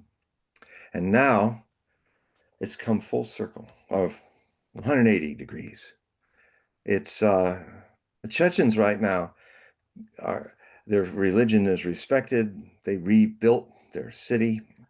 It's called a federation because they're autonomous states. There are states that are just oblasts, provinces. They've got it worked out in the federation. Kazan is one of the most beautiful cities of Russia, and it is the center of the Caliphate during all the hundreds of years of struggle that Christians fought Ivan the Terrible with the Khanate. And Kazan is now that's where Putin held the BRICS conference last year. Or I guess it was, well, he held it there in recent times, and it was wonderful. There are 190 ethnic groups living in the 11 time zones of the Russian Federation. There are at least 40 different religions: Russian Orthodox, animists, tribalists in Siberia, Buddhist states, that Muslim states. Russia has got one of the largest Muslim populations in the Muslim Ummah, the community of Muslim believers. And what Putin has done, and his governments, has been remarkable example of how you can come out of hell and really live with your neighbors and have respect for everyone's freedom, even if you do, it's not your path. To have respect for everyone's freedoms. That's another thing I'd hit Charlie for. He would say some things that showed that he could he was a little like my faith is the right thing, and I can understand that. But Well, I one of the saw. ways to show your faith is to love thy neighbor as yourself, whether he's a Muslim in a muezzin minaret or not. There are ways that you can be like Mevlana Rumi, the great Sufi mystic, who was born in Afghanistan, whose family survived the first Muslim invasions of Genghis Khan, and they had to walk across the devastation of the Persian Empire, and their whole cities in Afghanistan were wiped out. And they ended up in Konya, Turkey. They felt the mountains were too mountainous for the horsemen to come. And so in Konya he lived, and it was a multi-religious, multi-ethnic trading city at the time. And even though clearly he was a Muslim and even more a Sufi, which is kind of a sect inside Muslim that Muslims try to tolerate, being a little different. But he was always relied upon if there was ever any dispute going on with different religious people, Christians, the Jews, in Konya, and Muslims, Sunnis and Shias, and all in Konya. They'd always ask him to be the dispenser, the person that would hold the meeting and suggest things for both sides, because they knew that, well, the man was filled in the love of his faith, and and he was a man, as some Christian mystics are, that doesn't tell you what to do. he teaches by example. Charlie, you're a young man, or you were. Um, if you had not been shot down, I think very much he would have found that wisdom. He would find more of the love rather than the preaching. And then he would have been like, Mevlana Rumi, the great Sufi whirler. I also, I agree with you that I think that in time he would have been a little bit more yeah, wise rhetoric. that's the tragedy of this. Yeah. They cut him off. Well, and the thing is that I watched about an hour and a half of the funeral service today. And my observation was there's definitely a pendulum that's swinging from collectivism to individualism, away from liberalism towards conservatism. Yeah. But the thing is that this brand that he had, this turning point brand, is there is an evangelical aspect to Mm. it, right? And the wonders of the Constitution. This is me being a purist in the Constitution, but it's freedom of religion, but it's also freedom from religion. Yes. And this is something that I think he didn't have the wisdom yet to He obtain. does not have yet. And the followers and many of the people that were watching the funeral, I don't think they fully appreciate this. And I think also people in the cabinet for the president Oh, yeah. don't have this understanding that the Constitution is freedom of religion and from religion. That's So right. that basically means that it's not okay to keep on proselytizing, in mass and pulse it and assume that if people don't take it in, then they're wrong, because they're not wrong. I mean, they're holding their constitutional rights. And that is So there's why this, this could become a this civil war. yeah, yep. And I think that you're picking up on. I'm not sure how you got to that point, but picking up on Charlie Kirk and and um, and John Brown. Yeah, well, This I don't know how I did it. It was like a vision, I was well, like, our last episode, I was saying that there's rhymes with history. Remember?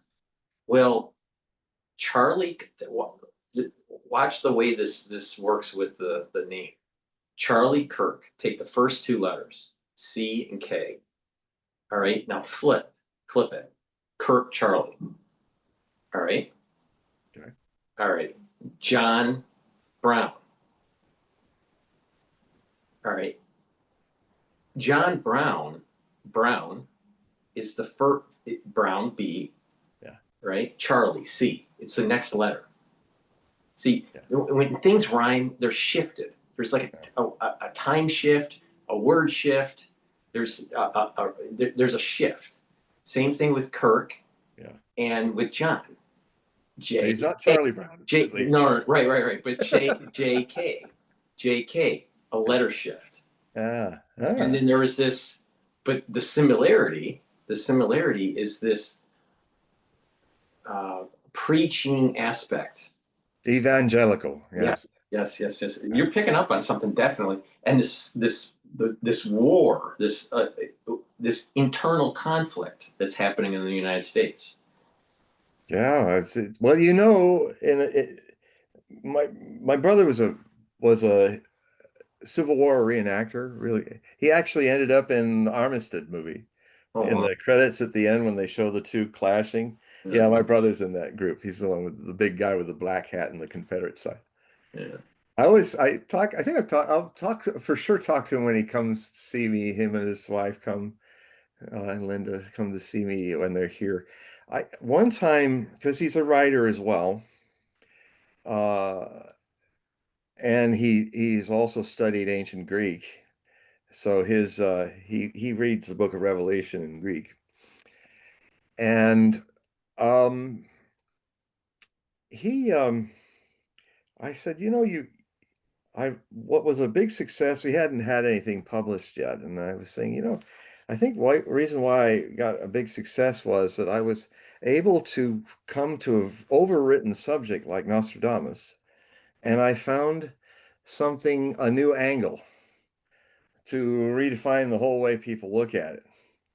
And it was, well, it sold 800,000 copies in the United States, over millions in 9 languages, 9 countries, international bestseller. It was my Citizen Kane moment, and it's got me through the door ever since. Um, but I had this idea. I said, I have this idea, but I'm not really the guy to do this. It's actually not my journey to take, but it might be an interesting journey for you to take, Jim. Is There's one subject. It's really right out there in all Civil War topics, but no one's, as far as I know, has really done a look at it. And the question simply is this. It wasn't by accident that a lot of the generals on the North and the South all look like prophets, biblical prophets in gray or blue. They really were deeply religious in the North and the South. And the conundrum is, how can the same Christians, with their reading their Bibles, knowing their Bibles, interpret one half saying we can have slaves, and the other half saying we can't, and quoting scripture? It was a very religious-based war, and that's why Brown making this rebellion, trying to make this rebellion to liberate the slaves, that went like wildfire through the North. The North really didn't have its heat in the game until that act of terrorism. And then Brown was very prophetic. He said, "This is the beginning of something. And yeah, you can hang me, but this is just the beginning. It's going to be a religious war, you know." And hopefully the righteous shall be victorious, and the slave will be free. Um, and I said, well, I mean, would you consider, that's your book to write, because you know your biblical scriptures much better than me. But I'm wondering, I said, it'll be a challenge also for you to do it, because you might learn a deeper view of Christianity from it, because you're going to have to be objective about, you're going to have to see the Confederate side of it as well as the Union side of it, which is ironic. I said, if I ever had a choice to be a reenactor, I told Jim, I said, if I had a choice, you went to the Confederates, I would never be a Confederate. I would have to be a Union. I would wear the Union uniform. So here's brother against brother in the theatrical Civil War. and that happened a lot, actually. That happened a lot in the Civil War. Even more so in this very Civil War-like war that Russia's fighting with Ukraine.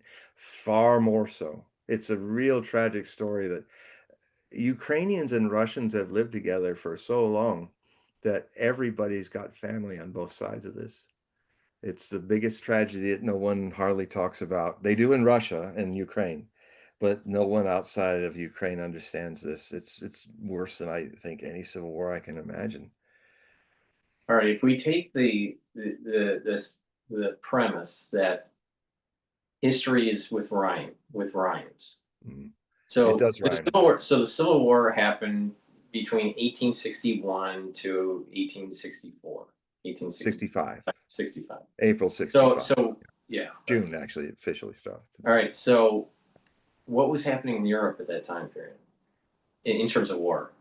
Oh, they were, the 1860s were considered one of the most violent, a lot of little wars all over the world, Civil War being the biggest. But um, wow, it's a big question. Let's see, there's a lot of complexities to this. So I'm trying to make a parallel between what's going on with Ukraine and potentially what may be heating up in the United States.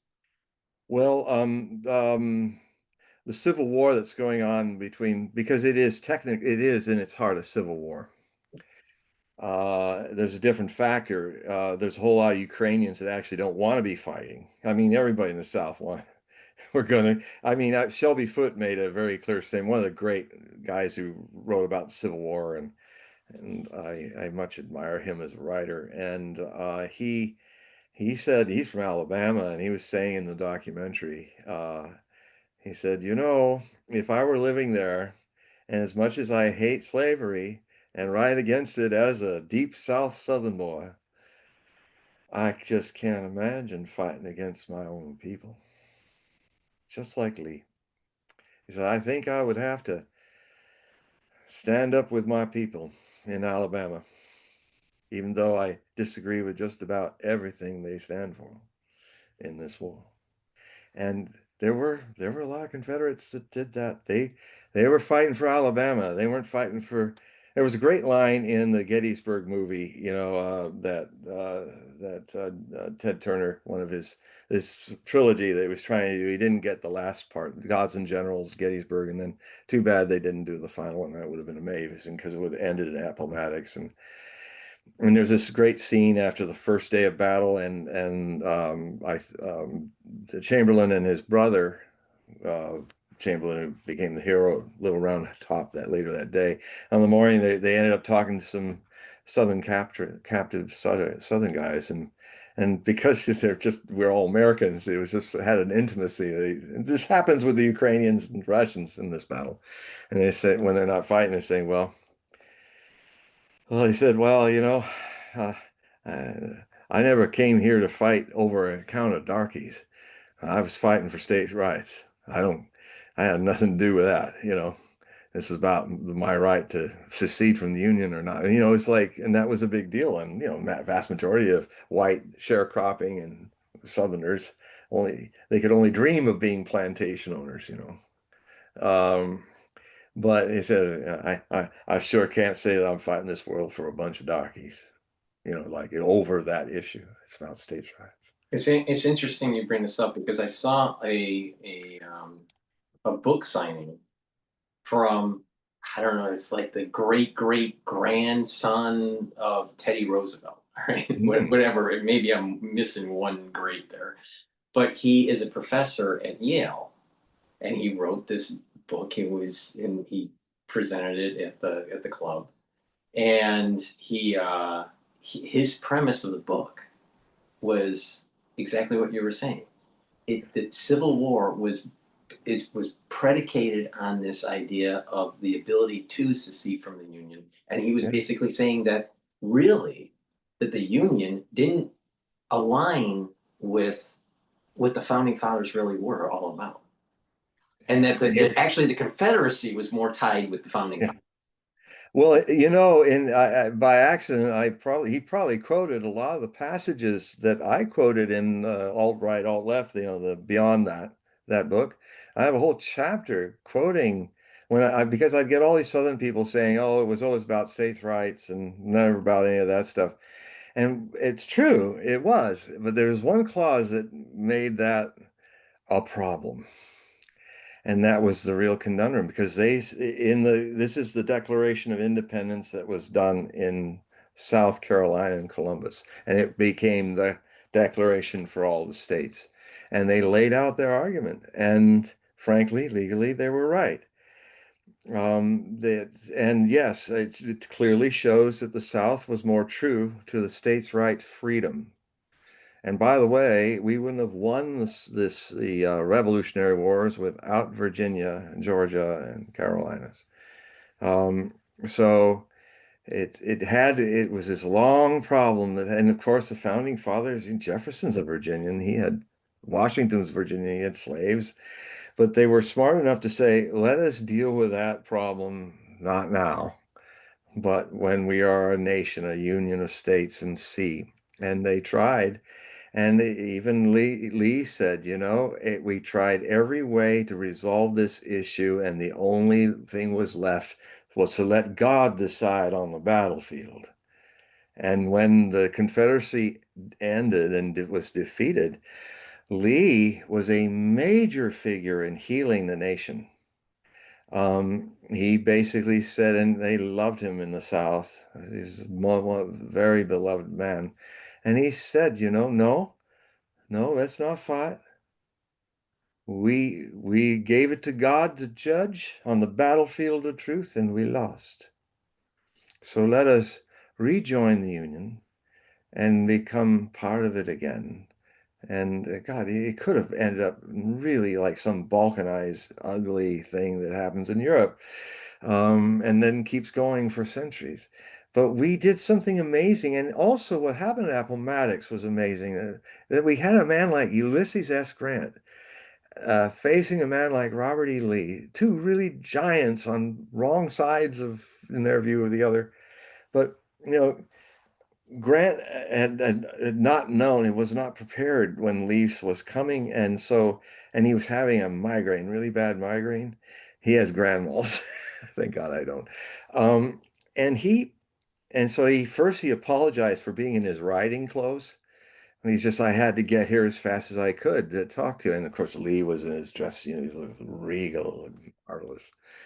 And so he apologized, and mud on his boots and all that. I said, I'm sorry that I'm not in the proper attire, but I just found out and rode 10 miles. And so, and so and the fact that, because he used to talk to Lincoln about this, and actually there's some good scenes in Spielberg's Lincoln where Grant and Lincoln towards the end are talking about how he said, and Lincoln, and he's the only actor that gets his voice right. It's high pitched. Well, I never wanted to punish the Southern people. They're our people. And and so, listening to Lincoln just a few days before he was shot, uh, I think Appomattox happened. I think he missed Appomattox. I'm not sure about that. That was April 14th when Appomattox was courthouse signing of Army of Northern Virginia surrendered. Really didn't end the war, but it was pretty much ended. It took till June before it just wound down quietly. Um, he he said, "Look, all of your men will need their guns to hunt, and you'll need your horses too, so that you can make crops. So I'm just as long as you are furloughed not to go to the war again, your soldiers can go home, and if they have horses, they can take them home. And if they want to take their weapons so that they can hunt and get food for the family, fine." And Lee said, he was surprised. He said, "These are very generous terms."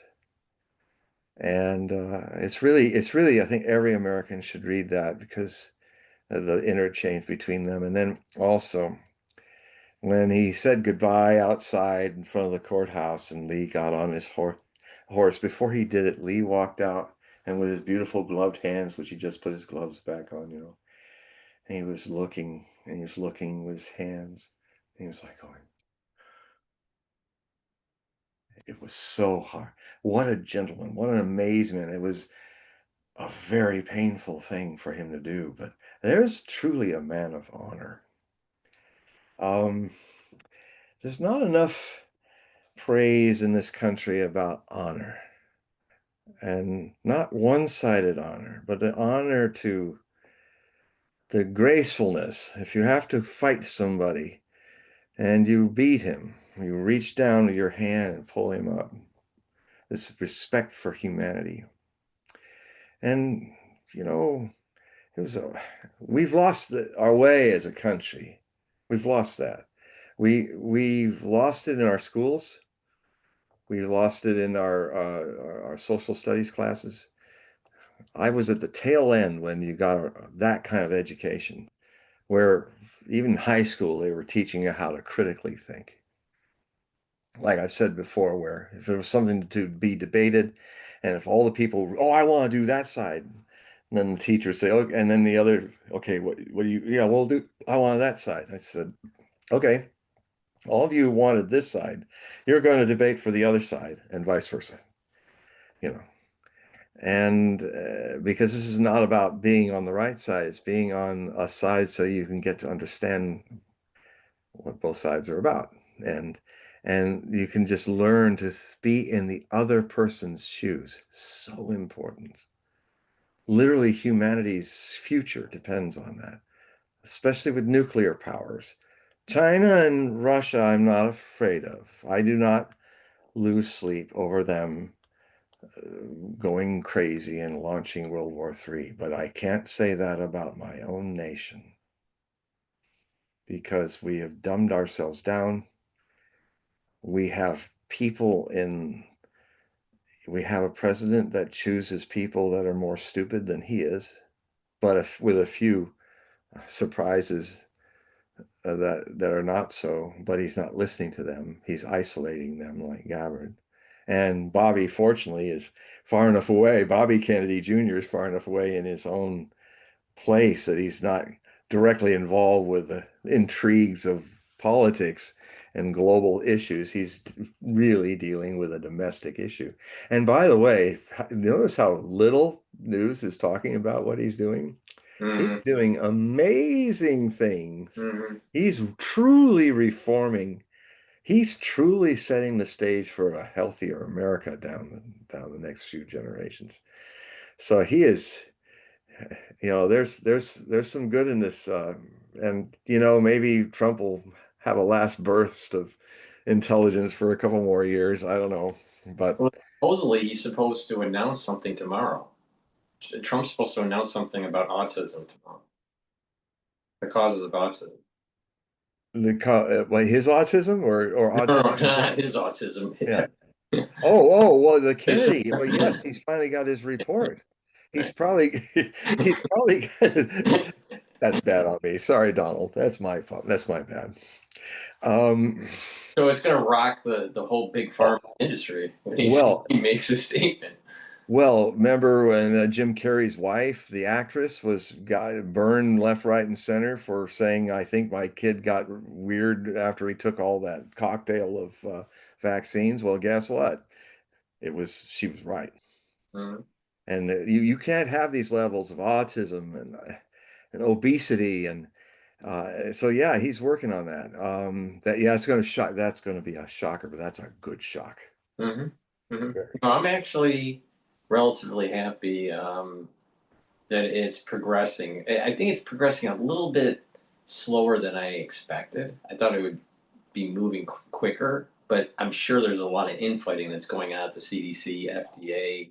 I would say, well, it's not getting a lot of reporting because the press doesn't even want to know about it. But from my sources, I got some of his some sources, and it it's actually probably making more progress than anything else that's happening in the Trump administration. As slow and steady. None of this razzmatazz showbiz stuff like Doge.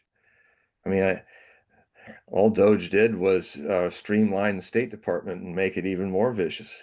Without the USAID being a burden, now they can just go direct and do the same stuff that they're You're bringing doing in up a other good countries. point. You're bringing up a good point because you know, I'm a big fan of what's the goal, fix it, and then verify it's been fixed. Some sort of monitoring mechanism. Yep. Trump's style, at least the way he is communicating to the public about what he's doing in his administration, I don't think there's enough confirmation through a monitoring system that what he said he was going to do or is doing is being done. Like for example, what's the complete? Is it 40% completed? What's the stats?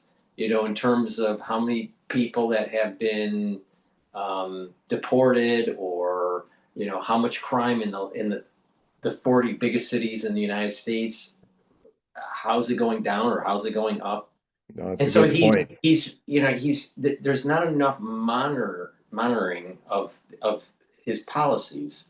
Then you take it one step further, where his administration is pushing for publicly traded companies to not report as many times during the year. Instead of reporting quarterly, he's saying to report semi-annually. And I was like, well, wait a minute. If you're an investor and you want to know what's going on in the company, you don't want to know what's going on in the company every 6 months. You want to know every 3 months. It's a chaos, and he also has no idea that the First Amendment, variation on your theme about religion, um, it supports good speech, and it supports, like, if it supports religion, and it also is supports no religion, Right, right, well, in equal ways, it supports what you think is good speech and bad.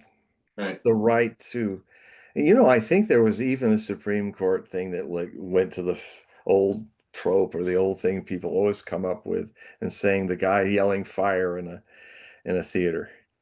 Um, um, the that he misused his speech to hurt people, that will definitely get him into jail and prison or manslaughter, all of that. But um, even the Supreme Court had to say, well, yeah, he had the right to freely speak like an idiot, and he's going to pay for it. Do something hardly anyone would do. And so they agreed that that was even free speech. But it was, the issue then was not that he had freely spoken, that he was some kind of psychopath doing something that would cause danger. Yes, he had the freedom to yell fire, but that was a very unwise thing, similar to what happened to the ABC night host. First I looked at what he said, and I thought, it's not good. But then I slept on it and said, you know what? What what uh what what that guy said, I can't think of his name at the moment. Kimmel, Kimmel. Jimmy Kimmel. What he said was stupid and dumb, but he had a right to say it. He didn't really say something. He didn't say, well, I'm glad, we should kill more people like Charlie, or he didn't do that. So even according to the rules of, and frankly, it wasn't even the rules of his contract that he was breaching. What it was Donald Trump threatening to say, look, you already lost 12 million on a defamation case on me with the Kamala Harris interview. He called the guy up and said, I'm going to shut you down. So where's his legal right in free speech and First Amendment? He was not, shall we impeach Mr. Trump for doing that? I mean, he was not right to say what he said and act like he's not, we didn't vote in a mafia boss who'll make an offer you can't refuse and put a horse head in your bed. Sometimes he's, and I did in my Godfather report from the last thing, and he's even perpetuating it. Those pictures of him in the mafia pictures that I had in that, of him being Don Corleone and saying Fafo when he's got the hat and he's looking like a mafia don, he posted those on Truth Social. At times I wish Trump would seem a little bit more presidential. Like if you compare him to Reagan, Oh, yeah, he was tough with the Russians, and yeah, he was about that he was a conservative and all this, but there was a certain level of respect for yeah. the office. I just don't see that Trump is respectful to the office through his lack of etiquette. I mean, He there's doesn't know what the office is. He's just going to do the Trump show. He's going to do Celebrity Apprentice. And now he's the apprentice president in his second season of 4 years. And he's got another bunch of, you hired or you're fired bunch that are all around him. Some have been hired to other things, some of them have been fired, some of them have taken up too much power, like Rubio, who's now the central he's the, like, chief spy observer, and now he's also Secretary of State. I don't Again, the Congress is also showing its illiteracy, and the courts. Congress should say, look, let us pick another guy. This is not good. This is not, having this guy being these two very important security issue leaders of the cabinet is not constitutional. Now, the court has been throwing out his tariffs, and slowly, the court is showing its stress tests. But of course, it's a slow and lumbersome problem, and he's daily throwing out stuff that needs to be constitutionally examined. So in a way, the court, Supreme Court, both sides of it are trying their best to give us okay, how much are you getting right or wrong legally? And most of it's wrong. Although they did favor him on things that were absolutely wrong. When these court appellate judges in any place in the country could shut down the executive branch. I mean, God, did these guys go to law school? I didn't go to law school. I know that's unconstitutional. And it took like how many months for it to finally get up to the Supreme Court? I would like to see the Supreme Court make it more efficient Mhm. and work a little harder than they are and make it. Now, I'm not saying cut corners. In fact, I would say if I were to investigate it and be the person to help it, if I had that job, my first job would to be go in and see how is this working? Are there things that they're doing that worked in a slower paced history time in our country? And can they do the same job um, with certain technologies speeding it up? As far as I'm concerned, in my own work, I once in a while I talk about it in this update of my Nostradamus work. I said back in the I'll say this quatrain here, it looked very interesting, but I was living in the world of libraries and book dust and hurt hands from flipping pages 15 hours a day and only doing literally work on 4 hours. And I had not, I didn't, I had 18 months to get the whole thing together. So I had to say, well, I can't do anything with this one. Now, all these years later, I come across that same quatrain and its mystery. And now I'm in the world of internet and interconnectivity. It took me 5 minutes Right. to Right. do. So I thought, I've got to write about this. It's got to be part of my interpretation. And so every once in a while I do that where I said, I didn't have access to the information like I have now. So one thing that's wonderful about this time is if you're not a robot, if you've had a good education, if you've learned how to critically think, you can use, you now have tools that I could only dream of in the mid 90s. And you also can use algorithms to open the world rather than let the algorithms let you sleepwalk into a magnification of your ego. And only the people that agree with you are talking to you. And you're becoming, and it's no wonder that these kids growing up in that world are having meltdowns and can't answer questions. That poor guy that was saying, what have I said that's racist? I think you're hitting on something that's kind of important here. So we have more of a conservative SCOTUS, Hmm. but the thing is that their legal aids are of a younger generation, Yes. and and that younger generation's critical thinking skills, even though that they went through law school, aren't as great as the ones that are on the bench. Huh, there aren't. And also, even if they're hiring, let's say for a conservative judge, conservative legal clerks, and for a liberal judge, liberal clerks, they're probably not really aligned because of the difference in generation. And so there may be slow walking. The clerks may be slow walking some of this or preventing a real dialogue, with the different justices. I I because there was a hint of proof of what I'm saying here when it came to Roe versus Wade's overthrow, Yes. overthrow, That should have happened reversal, decades ago the term. because the procedure was wrong. It's like, duh. It was, but I'm not supporting abortion.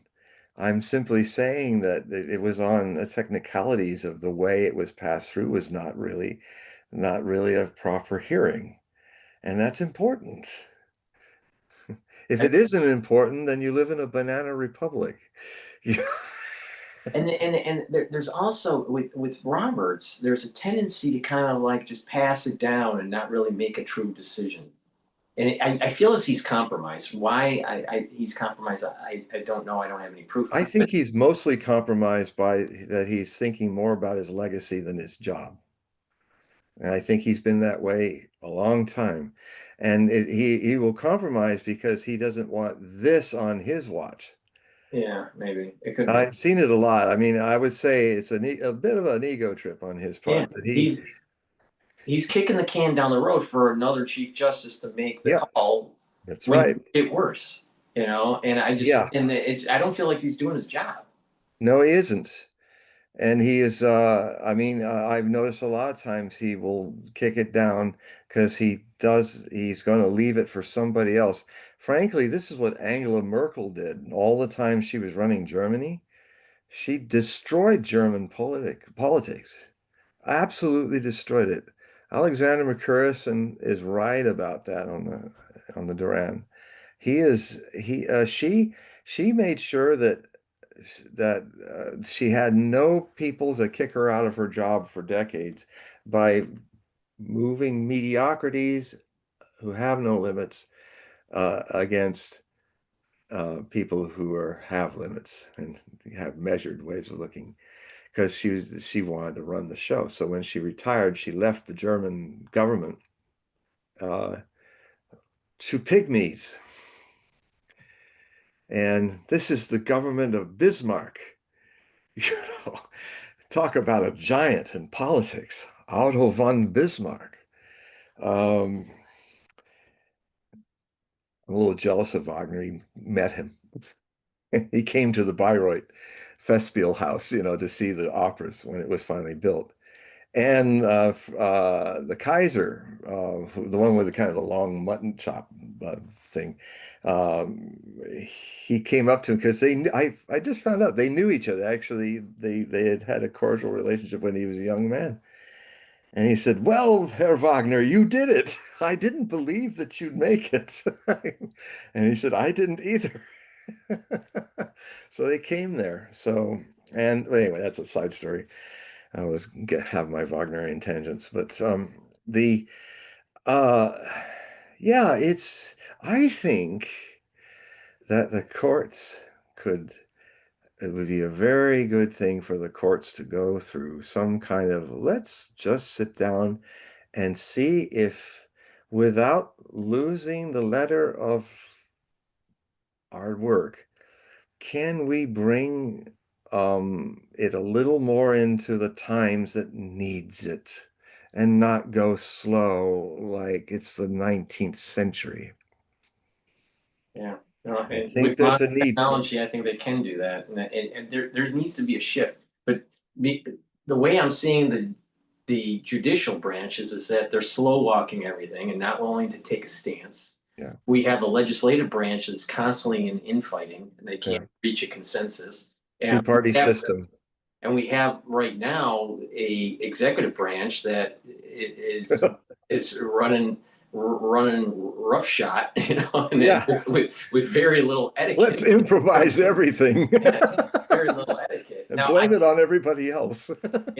I did vote for Trump, all three times. But the thing is that I wish that he would be a little bit more presidential.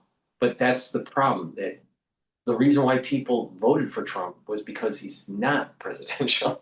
Yeah, but That's the paradox. well, well, here's the thing too about that. I do think more about who's keeping score and what things are actually getting passed and what aren't. I think the MAGA people that are like Tucker Carlson and others, and you could call yourself you voted for him, so it's a kind of in a way of, well, we're taking a chance with this. Right. And I do think, the people that are stand by your man Gaga they're not relevant to this. All those young Democrats that voted for him is very important, and all those people, the young people want something better than what's been going on for the last couple of generations. It's definitely that's there. He channeled that. He's a very good campaigner, but a genius actually in the way he instinctively gets around people and gets there. But when he's there, he's not a he knows how to be a candidate, but he hasn't yet learned how to be a president. And that requires a little education.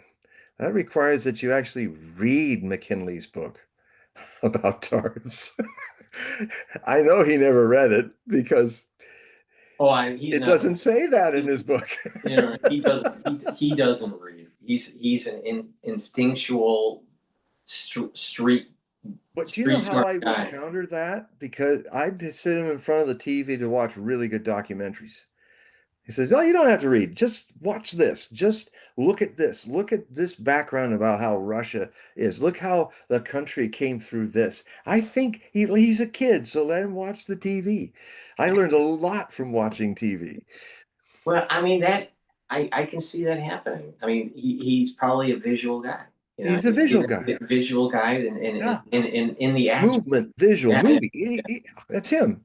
And yeah. so I would there again, it's like, okay, let's make sure the president actually looks at some really good, interesting, entertaining, but informative documentaries on how the Supreme Court works or how the Constitution works.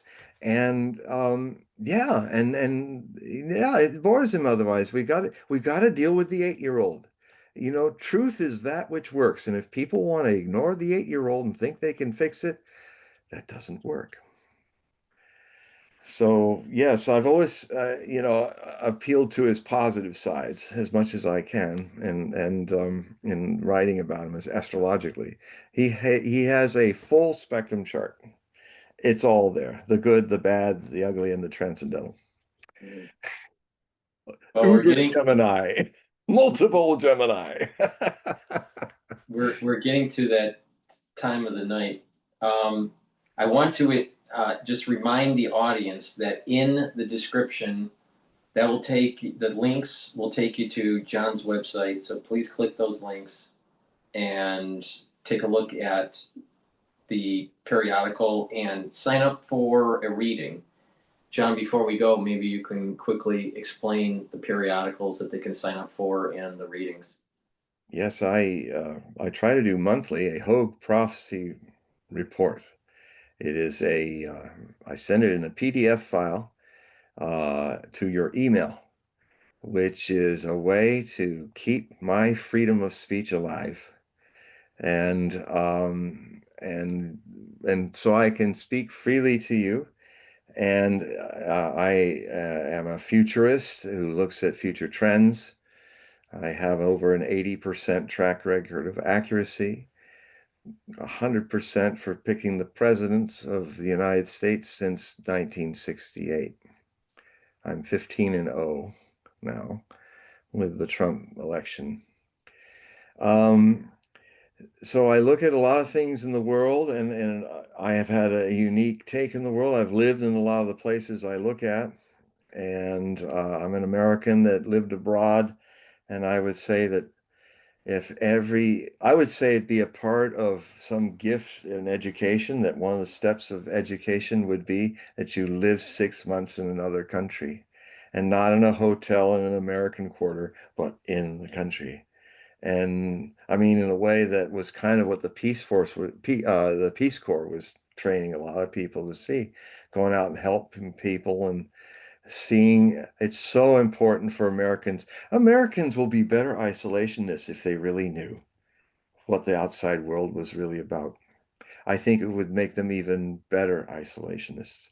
If you don't know much about the world, but you think you can walk into other people's countries and tell them, order them about according to your isolationist view, it's amazing it lasted as long as it did. It only did because there was not another alternative. Well, now there is. The BRICS and the SMO and SCO and all of that. And so it's Americans have a great opportunity in this difficult rebirthing of our nation to kind of come home and come back to being Americans and being and by actually learning what's really going on outside of your country, you will really be able to compare yourself to the world and what's going on. So these are that's just one example of things that I write about that you really will not find anywhere else, that are just unique to what my takes are about the world, and it has a also a prophetic angle to it. And it's also fully illustrated, and there's often a lot of jokes in it too. I mean, when times are hard, if you can't laugh at doomsday, what can you laugh at? So, so I make some funnies in there too. Um, it's important to be sincere, not serious. Osho used to say to us, seriousness is a dis-ease, and the word dis-ease comes from the phrase dis-ease, being uneasy, being not in your center, uh, not eating the right way, not thinking, not having your thinking capacities challenged to be critical.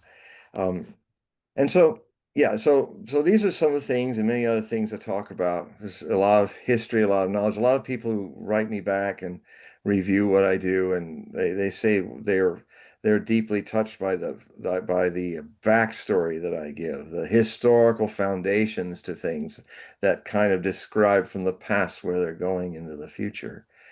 And so it is the way I can make this all work financially. Um, and if you, it would be a great help if you would uh, then and also be given back so much from me that you either do an automatic payment for $5 a month, or you do the whole $60 donation in one payment per year. And you can also, if you want to sample them, if you say, current, you can do the $5 or a little more just to read the current one that's out, all the articles, not just the sample articles. And I have some people that do just choose by the month when they want to go out and buy one, which is great too. And so that's there. And the other thing too is that as you've seen me before this screen, in these shows, you can see me just like this, one-on-one with you doing astrology readings that go into tarot and our basic trans-medium reading. So I have those aspects in it. They tend to last, they can last 2.5 hours at sometimes. I do it, I make the schedule, I only do one reading when there's a reading a day, and I make the schedule such that I can go as long as is needed. And so it's not just a little quick reading. It's like it's the time flies with these readings, actually. It's amazing the space we get in, disappears, and then suddenly it's like 3 hours. Just like now, if you've been watching this show here, we are at exactly at 2.5 hours. And I imagine for a lot of you, it's felt a lot shorter than that. So there's a kind of vibe that comes out of my readings or my meetings with you in this form or in a private reading. That is part of the magic of these readings. And so what you'll do is you go to hogueprophecy.com. That's where my free samples are for my articles. I usually have one and a half or one if it's a large article, completely free. And then I have long excerpts for the others that the subscribers get. And then there's a little thing when it breaks for the pay, and I show the subscribers examples. There's places right there where you can join right at the front of the each article. You'll see a green eye looking up, and a very beautiful green eye with a whole bunch of greenery in it. And and then you can donate, you can subscribe there as well. And then you can as far as that's for the Hogue Prophecy reports, but for at the very top of the long paragraph of themes, right at the bottom of that is the um, have a Hogue reading. do a Hogue reading, and it's in red. And then there's an email. You click on that email. All you have to do to speed me to see it and then get back to you and tell you about how the reading's paid for and how much it is and all that is just write in the subject line Hogue reading, HOGUE reading. And I get hundreds and hundreds of emails every day because I have it set up to be pretty wide open, so I don't have any robots. I get a lot of spam, but I don't miss the important messages either that they spam out without my knowing. So that's how I'll see your point. If it's just a simple subject line Hogue reading, and I'll get right back to you as soon as I can see it. And mostly I'm very fast at it. So I hope to have you be a reader. I hope to have you do a reading. If you had a reading in the past and it's been a while, I certainly we can do one again. And thank you for listening to us and spending your precious lifetime. Time in life is precious, and you spent this much with us. I'm deeply grateful, and I love you. Well, everyone, make sure you click that link, go to John's website and help out, get those periodicals and do a reading.